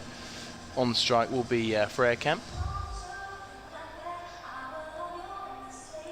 And she marks her crease. Millie Taylor so far 2 overs, 0 for 17. And Freya Kemp, we know, being the 13th highest run scorer for the Women's Vitality Blast. As Millie Taylor bowls, and it's bowled up. What an absolutely beautiful delivery. Looks like it's pitched on middle stump and spun away from the bat of Freya Kemp, but it's knocked off stump out of the ground. A terrific delivery, as Freya Kemp was looking to work this into the leg side, only for it to be spun past her bat and take out the off stump. Brilliant delivery from Millie Taylor. Yeah, I'd love to see that one again. I think she's pitched it absolutely right. Drawn Kemp into the drive, and it's turned away from the outside edge. I'm sure we're going to get a replay, which would be a shame if we don't. But that looked like the perfect left arm leg break delivery to a left-hander. So Abby Norgrove is the new batter. I will give Charlie a chance to come up with some stats if he wants to. Okay. On Abby Norgrove. I'll start tamely. She has 123 runs to the tournament, I've got here. However, she's got the 5th best strike rate of the tournament. She's going at a strike rate of 156, not far behind Laura Harris, who was battering the ball around a lot earlier. Here we go, we're watching the replay. Oh yeah, it's pitched and turned. That is a great delivery. Just caught the off stump. That's a superb delivery. So there is a bit of turn here. Thinking about that for the men's game. Sorry, Charlie. No, of course. It's just drew Freya Kemp down the ground, a little bit more flight, and a great bite of turn taken off the off peg. And as we said, it really looks like the slower spinning bowlers today have had a little bit more class out of this pitch today. So Millie Taylor, just one ball bowled and the wicket from it. Bowls this time into the new batter, Abby Norgrove. No run. Yeah, so I think we might see a bit of turn in the men's game in this pitch later on. Certainly some turn there. Millie Taylor in again and bowls, and it's just placed back to the bowler for no run. Great little change of momentum here in this over. Millie Taylor really clawing the game back in the Bears' way. As Abby Norgrove sets up for a 3rd delivery. Millie Taylor in again, left arm leg spin over the wicket, punched out towards mid-off, and they will get through for 1 run. Good running. It's very accurate stuff from Taylor. It really is not the easiest stuff to bowl. Leg breaks. Often see, not in this country, you don't often see left arm leg breaks. See it a bit more in Australia. It's a bit more the norm there. Very, very unusual here. Well, her first 4 balls has seen 1 wicket and just 1 run. She bowls in again, this time to Utilita Perry, who's pulling the ball out towards long on, and it will be 1 run. And that is 50 for Utilita Perry. Her first one of the Vitality Blast. And we've had a true sign of the class she's played with today, hitting some brilliant shots, lofted down the ground and over extra cover for a brilliant 50. Yeah, in her 5th innings for Hampshire, she's got 1 more T20 game to go, and then 2 50-over games, and then she will be no more from Hampshire. Well, Millie Taylor, this time just defending into the offside. They're going to get a run here from Abby Norgrove's bat. And that ends the over, 84 for 2. An over characterised by a beautiful delivery from Millie Taylor to take the wicket of Freya Kemp, but it ended with the 50 from Elise Perry. 84 for 2, 82 to win. An economical over as well, just 3 runs off it. I'd never seen Millie Taylor bowl before, actually, until earlier on in the season when these two sides met. I knew she was on the Vipers Academy programme. She played a few games in those couple of years I mentioned earlier. But I think she looks a really good bowler, I have to say. She's a real find. It's been a good move for her as well. She's only 20. But I think she's got a really good future. Certainly a little different. So there are 8 overs to go here. And Hampshire looking for just their 6th win. Warwickshire looking for their 8th win. As it's Hannah Baker with her leg breaks, more conventional leg breaks, right arm, as that's a nice sweep shot. Actually down the leg side, she misses it, does Norgrove. It's called a wide though. That'd be Norgrove, who picked up a half-century a couple of games ago in the defeat against Lancashire at Falkland Cricket Club in Newbury. Again, that's down the leg side, and it will be called similarly, or similar should I say, because that's easier to say. Yeah, 54 of 35 deliveries for Abby Norgrove. So 86 for 2. Stump's just been readjusted by the umpire at this end as Hannah Baker waits. Comes in again, giving herself some room there at Norgrove, but hits it to backward a point, can't find the gap. Score remains on 86. It's really tricky to know where the game stands right now, just because we've had a little change of momentum and it's taken it back in the way of the Bears, but Hampshire on a good total. Yeah, they are, yeah. It's 2 wickets have just driven back and caught and bowled. Hannah Baker sticking out both hands high away to her right, and the ball stuck, and Abby Norgrove walks back to the pavilion. She's gone for 2, and Hampshire, having been 75 without loss, now finds themselves 86 for 3. A seriously smart catch there from the bowler, Hannah Baker. She's gone to reach out with 2 hands and it looked like it just stuck with her right hand. A brilliant catch. It was a thumping shot from Abby Norgrove, straight back down the ground, going straight towards the umpire's head. Should have been worried about that one from the hotel end. However, it was a very, very smart catch from Hannah Baker, and her fine day continues. She's now got figures of 1 for 6, and she's going at just 4.5 runs per over. Brilliant start from Hannah Baker. Yeah, a really good start from Hampshire. Is just being held back here by those 3 quick wickets. Phoebe Brett, 1 for Millie Taylor, and also now 1 for Hannah Baker. All 3 to the spinners. Yep, I think the Bears have picked up well on the first innings on what was tricky to face, what was working well for the Hampshire bowlers. And the spinners today for the Birmingham Bears have taken all 3 wickets, especially Hannah Baker going at a really good economy, and Millie Taylor as well, showing fine control from the home tail end with left arm leg spin, which is a rare action in itself, but to have that much control was incredible to watch. So Hannah Baker will bowl to captain Georgia Adams, who's on the back foot, finds extra cover, so there is no run there. Having a bit of a mixed tournament is Georgia Adams with the bat. I think I heard her interview at the end of the Durham game saying that maybe she would like to have contributed a bit more. She's looking for a single sent back by Elise Perry as it goes out on the leg side. Started this competition okay with 3 scores of 20 in the first 3 matches, but she got 32 against Warwickshire in the game there, but hasn't really made any significant innings since then. Drives it away on the leg side, off the mark. Hampshire move on to 87 for 3. So now's the time for Georgia Adams. Last ball of the 13th over coming up, and Hampshire needs 79 from here. This game can still go either way, but while Elise Perry's out there, you feel that Hampshire will probably be in control. She gets a single, keeps the strike. 7 overs left, 78 to win. It is a tough asking rate though, of 11 and over from here. It really is, but whilst Elise Perry's still out there, that really is the crux of this game. While new batters coming around her, we need one just to support Perry here.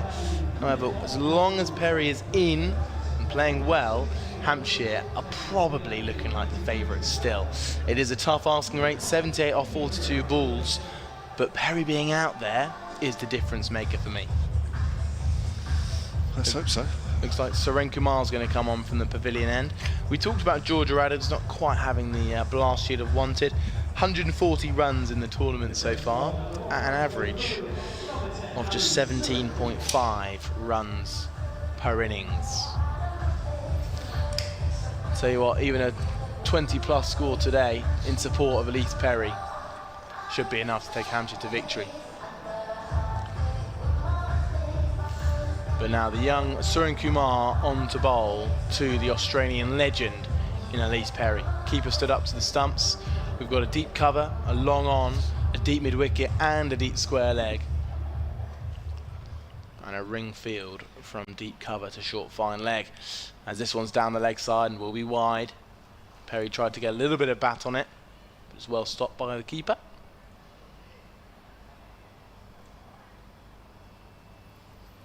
They've worked out here that Elise Perry's been striking it well down the ground. However, there's a bit of talk about putting out a long off, which isn't out at the minute, as Elise Perry punches it out to deep cover. This will be 1 run. Bringing Georgia Adams back on strike, the Hampshire captain.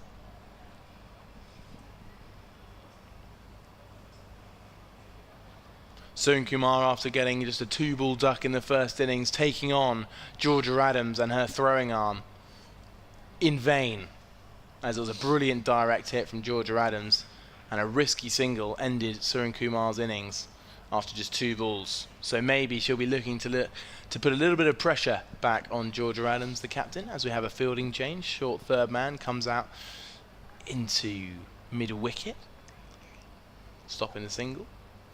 In comes Surin Kumar into Georgia Adams, driven out towards long on. That'll just be a single. Moves on to 91 for 3, 75 needed off 40 balls. Still tough, isn't it? The rate is really creeping up, especially whilst Hampshire continue just to nudge and nurdle. But I'll still back to my word that whilst Elise Perry's out there, and she clips this one out to long on, Hampshire should win this game. But it is creeping up. I think Elise Perry's got a plan. She knows more than I do, that's for sure. Plenty of experience out there, these two. Surin Kumar, 2 balls to go in the over, this time working down towards the deep backward square leg from Georgia Adams. They're going to come back for 2. But again, the momentum is shifting in the way of the Birmingham Bears. Just with a couple of quick wickets, Abby Norgrove, Freya Kemp and Rihanna Southby all falling in really quick succession. Just as we talked about, very similar with the Birmingham Bears innings, where they lost a lot of early wickets in a big cluster. This Georgia Adams innings as captain will be crucial. Surin Kumar bowling this time, worked again into the leg side. Birmingham Bears happy to give them the singles at this point. As a direct hit knocks the stump out of the ground. They've come out too easy for me today. Must be a lot of water around the base of those stumps. That's what usually makes them come out of the ground so easy, especially when everything else around them is dry and desert-like. I mean, that area with this wicket, the 2 to the right and the middle one, it's very dusty out there, isn't it? It sure is. As Surin Kumar bowls wide outside the off stump, driven nicely by Elise Perry. One's going out to the cover boundary, but deep extra cover's done well to go and cut that off. And they'll come back for 2. The score is 97 for 3, and that's the end of the over. 69 off 36 needed. Meg Austin, it was out in the deep. So 97. Just keeping an eye on those other games that are going on in the top group in the Vitality Blast women's competition. Lancashire taking on Durham. Lancashire coming into this game in 4th place, just 6 points away from the Blaze in 3rd. Durham, who sits 6th, just below Hampshire. Well, there might be a bit of an upset here because Lancashire, well, they made 148 for 7.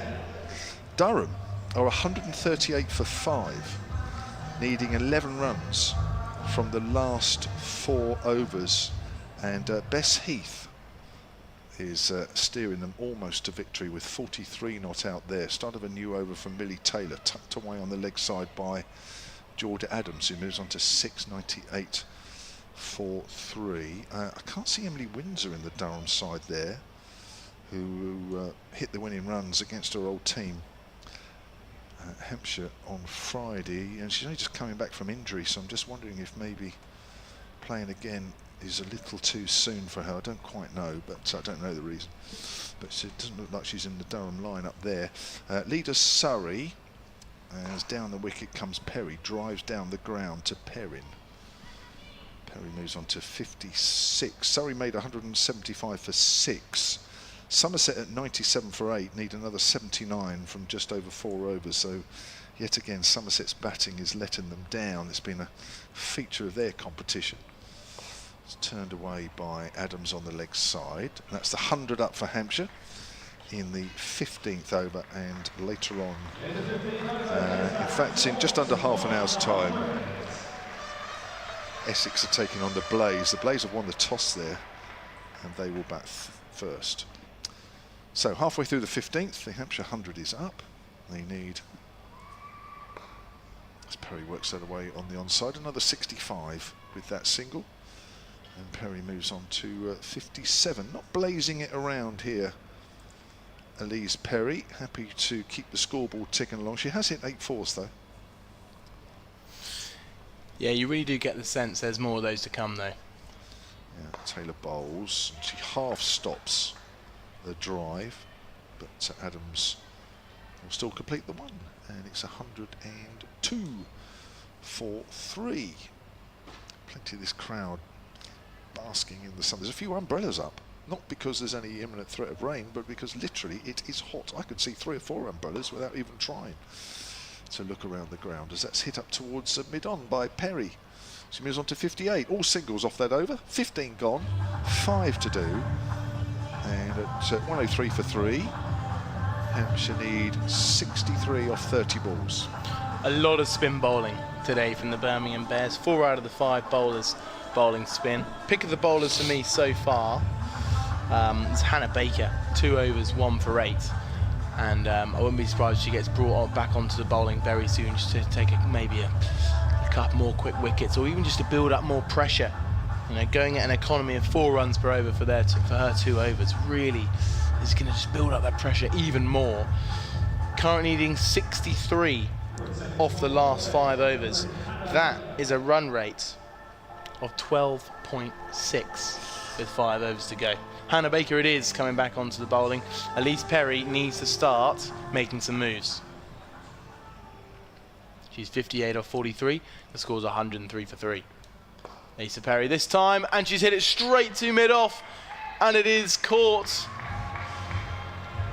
And all of a sudden, this game has completely turned on its head, and the Australian legend Elise Perry on 58 has holed it straight out to mid-on. And Hampshire are now 103 for 4, needing just under 13 runs per over, 63 off 30, and it is danger zones for Hampshire. Yeah, big wicket. Caught Laura Harris straight in the midriff. Didn't have to move at mid-on. Hannah Baker picks up her 2nd wicket, 2 for 8 into her 3rd over. So all the 4 wickets have fallen to spinners so far in this Hampshire innings. And Megan Sturge is into the lineup in the middle. Played her first game against the Blaze at Chesterfield 5 games ago. She was run out without facing. She then didn't bat in her next 2 games, didn't play up at Durham. So if she can get off the mark here, it'll be her first runs in senior cricket for Hampshire. And nonetheless, she has got a huge role to play. Coming in at number 6, Hampshire need runs and they need them fast. 63 needed off 29 balls. Still got 6 wickets in hand though. Georgia Adams at the other end's on 8, but here's Megan Sturge's first delivery to Hannah Baker, who bowls, and it's just clipped up to mid-on for no run. Just playing the left arm leg spin of Hannah Baker rather carefully today at Hampshire. She's got 2 for 8 so far. Hannah Baker in again, this time a little bit of a leading edge, but will be no run. Good pressure building from the Bears. They are in the driving seat now. That wicket of Perry was absolutely crucial. And now it's Megan Sturge on strike, who works it into the leg side. It'll just be 1 run out to the deep mid wicket, who comes in fast to collect and throw. Good bit of fielding out there, great intent. And the Bears are fielding and bowling particularly well today. The spin especially. Hannah Baker 2 for 9 off 2.4. Georgia Adams, the Hampshire captain, is on strike. Just dabs it into the offside. That'll be another run. 105 for 4. 61 off 25. Looks rather too menacing, I think, Kevin. Well, it's tough, isn't it? And you're asking Megan Sturge, who's very inexperienced, to do something in a tight situation. This is character building straight away for her. As Hannah Baker bowls, Megan Sturge confidently pushing out too long off. That'll be just the one run to finish the 16th over, as we have 4 overs to go. Hampshire need a further 60 to win off those 4 overs. Yeah, well, that last over that went for 17 might start coming into play here, and also Warwickshire hit 44 off the last 4 overs of their innings. That might yet prove to make a bit of a difference. Yeah, pleased for Megan Sturge. Not only was she got her first run in Hampshire colours, but also faced her first deliveries as well in her 3rd game. She has been playing for Kent earlier in this competition in Tier 2. That's her first real innings here, and what a time to come in. She'll be guided through it by Georgia Adams, that's for sure, but she needs to play her part here as Phoebe Brett is into the attack. Ball just follows Sturge a little bit as she tries to find room, hits it out to point, and there's no run. So we're into the 17th over here. Hampshire needing 60. Those wickets have really, certainly Elise Perry has really changed things. Sturge hits it out on the leg side. It'll be one bounce out to deep mid-wicket, fielded by Katie George. We haven't seen her in the attack for Warwickshire. I know she's been out injured a little bit. I'm just wondering if she's still sort of coming back to full fitness and not yet able to bowl. As Brett bowls, that's a lovely shot. Georgia Adams over the head of mid-on Laura Harris. One bounce for 4. Crowd enjoying that one as well. Just helps a little bit. Boundaries will be needed from here on in. It's all very well pushing it around, which is important, but boundaries like that will also need to come into play. Beautiful swing of the arms through the shot there from the captain. Georgia Adams has got the message now. She knows that Hampshire need runs and they need them fast. 55 now needed off just the last 21 balls, and more shots like that are going to be needed, that's for sure. I was having a look at the ball, just wondered if it's hit the advertising boards with the metal around them. Just wondering if there's a bit of a problem. No, they both had a look and they're both happy. Ball will go back into the hands of Phoebe Brett, who's bowling her final over here. 1 for 29 with 3 balls left. Picked up the wicket of Rihanna Southby. Well caught by Davina Perrin out in the deep. Left arm spinner in again. Bowls. Adams again uses her feet. Hits it along the ground. It's just to the right of Laura Harris on the boundary. They'll pick up 2. And Hampshire move on to 113 for 4 now. Needing 53 from 20 balls. So it's just over around a ball. In fact, it's 2.5 a ball. That's tough. That's tough. Wasn't quite ready there, Georgia Adams, as Phoebe Brett was trying to steal in a sneaky ball there.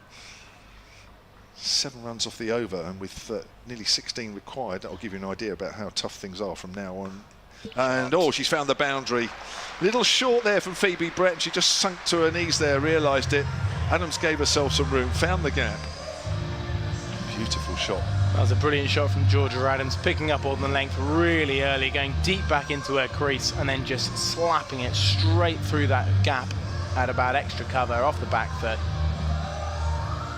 Just too short there from Phoebe Brett, picked up well by the Hampshire captain. 117 for 4. 2 boundaries in this over, which is helping, but still below the required rate with 1 ball left. 117 for 4, 19 balls left, 49 needed as Adams works that away on the leg side. She shouldn't get any more than 1 though. Megan Sturge ready to take 2, but Georgia Adams says nope, I'm keeping the strike. And 3 overs left, 18 balls left, and Hampshire are 118 for 4. Hampshire looking for their 6th win, Warwickshire looking for their 8th. Yep, and just as we've seen how well the spinners for the Bears have got on today, our 2nd game of the doubleheader, Hampshire play Sussex later on this evening, and you get the sense how important the likes of Liam Dawson and Benny Howe could prove later down in that innings later on. Those games later on today. If you're on the picture feed, that's the west side of the ground, bathed in sunshine, as is the east side of the ground. You need to be at the top end, the south side, to find some shade. Hannah Baker comes on from the pavilion end to continue her spell.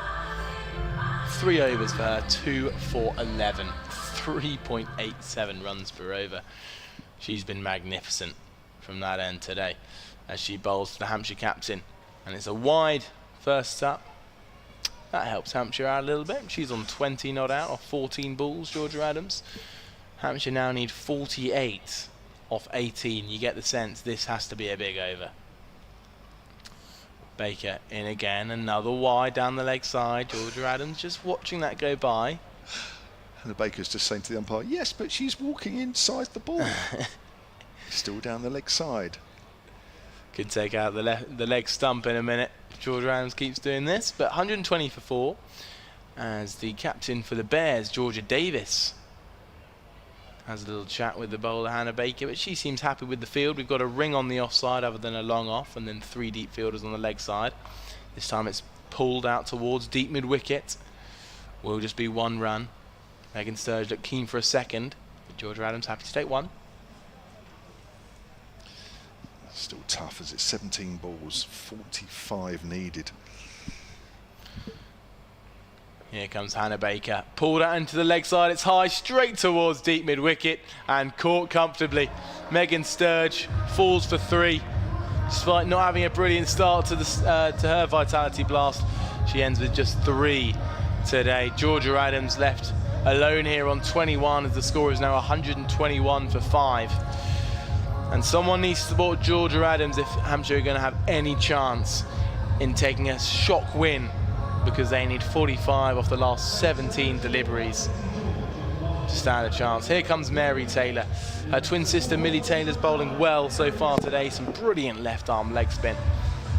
So Mary Taylor could have the chance to hit some boundaries off her twin sister. But at the minute she'll be on strike to the magnificent Hannah Baker, who took her 3rd wicket there, caught at deep mid wicket. She's got 3 for 14. The score is 121 for 5. Yeah, it's a big boundary out there. In fact, it's pretty good boundaries both sides actually. And it needs a special shot to clear the rope out at deep mid wicket. It wasn't a bad strike from Megan Sturge. Good catch from Katie George though. Yeah, still 45 to win, and it's needed off just 16 balls. And it's all come from a little bit of pressure that was coming towards the end of Hampshire's opening partnership. Rihanna Southby and Elise Perry got the innings off to a really good start before Southby fell just at the halfway mark, the last ball before the start of the 10th over. She fell and it went from 75 for none, and it's now 121 for 5. A real change in the tides here, and Hannah Baker's been a big part of that. She's 3 for 14, bowls, and this one's punched by Mary Taylor over the bowler's head, but will take a couple of bounces before it reaches long on. Georgia Adams rejects the 2 and will be on strike. 3 balls left in the over to go. 4 runs from it so far, including just the 2 wides down the leg side. Hampshire needing 44 off 15 balls. Georgia Adams on 21. Facing up to Hannah Baker as deep square leg gets brought in and deep cover gets put out. Georgia Adams looking to find the deep cover fielder for 1, only finds point and will get no run. Mary Taylor at the other end on 1. Hannah Baker bowls again, this time to Georgia Adams, who slaps it back down the ground, and it's a misfield, and they get through for 1. The score is now 123 for 5. Just 1 ball left in this Hannah Baker over. And just to say, everyone, it's a used pitch from last week's doubleheader on Sunday. And you can see it looks dry. It's obviously been used, and there's plenty of dust for the spin bowlers to use. As this one's smashed out towards long on by Mary Taylor. They look to come back for 2, and they do. They use up a little misfield from long on. and they get through for 2 runs, meaning that that 18th over ends. It's 125 for 5, and with 12 balls to go, Hampshire require 41 to win. Yeah, 12 balls. Well, that's tough. Now, Mary Taylor does have big hitting in her repertoire. Georgia Adams, more than capable of some big hits, but generally moves the ball around into the gaps, and plenty of experience out there. Between them, Hampshire do have a chance, but I think Warwickshire at this stage will feel that they have the upper hand. It's going to have to be some very good striking of the ball, because time is running out. Georgia Davis, the captain, is back on. Her first 3 overs have cost just 18, and she's going to be bowling to captain Georgia Adams. Adams works it away on the onside. Won't be any more than 1 though. And there are 11 balls left in this game now. And Hampshire from here need 40. This game, almost with every ball, is swinging more and more in Warwickshire's favour. It does, but Mary Taylor, the new batter, does have an average in the tournament so far of 23.5 with a high score of 31 not out. As a sweep, and it's called a wide, so it's off the pad of Nat Wraith as the ball makes its way out towards the fine leg boundary. They run 2. What's the umpire signalling? Is it wides? I think initially, yes it is, yeah. Confirmed as wides, so that will be another ball, which means there are still 11, and 37 are needed. It is still very, very tough indeed. But things have been done. Taylor has a swing out to the onside. Has she found the gap? Katie George does well at deep mid wicket. Stops it from going for 4. They will come back for 2. And with 10 balls left, 35 are needed. And that run rate now is, well, it's 21 and over. That's steep. That's steep in anybody's book. Davis bowls, Taylor drives. That's a good delivery. That's very full. Doesn't allow Taylor to get underneath it. Ball goes out along the ground to mid-on, and with every ball now, it's looking more and more likely a Warwickshire win, because now there has to be some big fireworks. And I mean big. As Davis bowls, Adams hits that away in the air, just short of Katie George.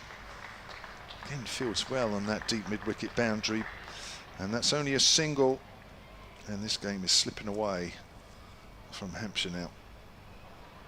Not sure what it's been, but the spinners for Bears have bowled brilliantly when I think they must have just taken a little bit more speed off the delivery and just floated it up a little bit more. Yeah. Taylor swings away but doesn't really get it out of the middle of the bat. It's another full delivery from Davis. They want 2, or Taylor does, but Adams says no, I'm not going to make it. And I think that ball has hit Davis in the knee. That was no, it's actually on the hand. That was a low flat throw from Perrin, which poor Georgia Davis. Well, she did well to stop it. Let's put it that way. 7 balls left, 32 needed. This game is almost becoming a formality now. Mathematically, it's okay. It's just over the head of extra cover. Teased Laura Harris, and the ball is running away for 4. Well, it's a boundary to end the over, but I'm afraid it's not quite enough, because as long as Warwickshire don't bowl a wide or a no ball, you can't see Hampshire getting 28 from here, can you? Well, you can always see it happening, Kevin, so we can't eliminate it. However, if I was to make a prediction for you, I would say it is too much for Hampshire. However, we know Mary Taylor can hit a cricket ball, and we know Georgia Adams is a very, very good batter. The problem is she hasn't been in fine form so far in the T20 Blast this year. However, 28, she's just 4 runs off our top score for the tournament. So Georgia Adams can maybe get back on strike. It's just been so hard to time the ball from the spinners today. However, Suren Kumar, the medium pacer from the pavilion end, is on to the bowling. They needed to find that last over from somewhere. Katie George not bowling in today's game, but Suren Kumar, who's bowled 3 overs, 0 for 27. She's been the joint most expensive so far in terms of economical rate. of the Bears bowlers. And a big over this for Hampshire. 28 to win off 6 balls. All 4 deep fielders are in that V. Deep mid-wicket, deep cover, long off and long on. Very hard to hit it firmly square of the wicket today. Mary Taylor skewing it over the leg side fielders, and it will be 1 run. It's coming back for the 2. Yeah, they've done really well there. This is what they need to do. If they're going to get near this total, they need to turn those 1s into 2s, but they need a lot more than that, don't they, Kevin James? Yeah, but it sort of keeps them in, doesn't it? Was it 5 balls left? I mean, they're just inside the mathematical calculation to win the game, but only just. 26 off 5. Surin Kumar into Mary Taylor. This time punching it out to long off. It will just be 1 this time. 25 off 4, sorry, is all of a sudden just a little bit too far out of the picture. 4 6s in a row for the tie. 25 to win. 4 balls left. Georgia Adams on strike. She's played well today. She's done all that she can do.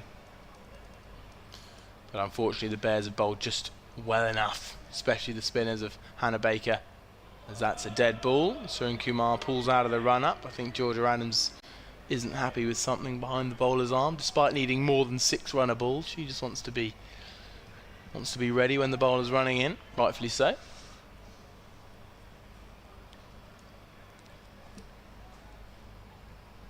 Surin Kumar in again. This time thumped into the leg side by Georgia Adams. Going to split the gap, but it's great fielding out there by deep mid-wicket. And it will just be 2 runs. Another sign of how the Bears have really kept that pressure on. Really intent out in the field. Some brilliant, aggressive, and intentful fielding out there today from the Bears. Not to mention how good their spin bowling has been as well. But Surin Kumar in again. 3 balls left in the final over. Just dabbed into the offside. I think they're going to come back for 2 here with a little bit of a misfield. Yes, they will. Mary Taylor running to the danger end. It's close, but it's not been picked up by Surin Kumar at the non-striker's end. And it will be 2 runs in the end, but 21 needed off 2 balls. Hampshire needing just over 10 a ball now, which sounds quite tricky. A few wides in that. You never know. Surin Kumar leaps in, bowls, and it's a good Yorker. Dab straight down to feet, chance for a run out, and it's out. Surin Kumar just picked the ball up and underarmed it straight towards the stumps. And we'll have a change of batters for the final ball to see if she can knock 21 off the final ball. Well, it's just prolonged the inevitable now, is it? Certainly is. 145 for 5, Hampshire. Just the 1 ball to go after this delivery. 21 to win. And it's lights out for Hampshire. And the Bears, sitting at 2nd at the minute in the tournament, look to be sailing through to finals day on the 27th of July. Alongside Surrey, who at the minute are in top spot. Yeah, well, we're just coming towards the end, or we are virtually at the end of this game. Just to round up what's been happening elsewhere. Durham did win that game against Lancashire by 2 wickets, chasing 148. Won it with 4 balls to spare. And Surrey beat Somerset by 68 runs, with Somerset bowled out for 107. So a little change in the field, as the left-handed Naomi Ditani is on strike for the final ball, who sweeps it hard down through to fine leg for 4 runs. So a little bit too late, I think, for Naomi Ditani to come in. But nonetheless, she swiped it away for 4, down towards fine leg, and it's a victory for the Birmingham Bears. They win by 17 runs, and deservedly so. Many thanks to a terrific knock from Davina Perrin, getting up to 70, which was well supported by Laura Harris as well, that brought the Bears up to 165 for 9. And then Hampshire Reply got off to a great start. They were 75 for none just before the halfway point in their innings, and then lost their next 5 wickets for about 40 runs. And that's just what stemmed Hampshire's chances, and they've ended off coming 16 runs short, sorry, and a fine win for the Bears, who will be going on in this tournament to much greater things in Hampshire. Yeah, well, that solidifies their position in second place in this competition, behind Surrey, who also won, so that gap is still 9 points. The Blaze plays later on this afternoon. They're in third, but Lancashire in fourth, suffering that defeat. That hasn't helped their situation, but Hampshire, well, they always had an outside, well, I mean, I'll say very outside chance. That is completely gone now. Charlie, thank you very much. Charlie Harden on commentary with me, and he's going to stick around for commentary on the men's game, which is coming up in an hour's time. So thank you for watching and listening. As I say, we'll have more commentary in an hour. If you've been listening to us on Sports Extra 3, then there's a little bit of a gap between the end of this game and the next live action, and that's coming up at 14:55, 5 to 3. It'll be live commentary of the Salford Red Devils against the Castleford Tigers in the Super League. So listen out for that one. Stay with Sports Extra 3 if you want to for that one. But from us, just for a little while, we're going to take a bit of a break.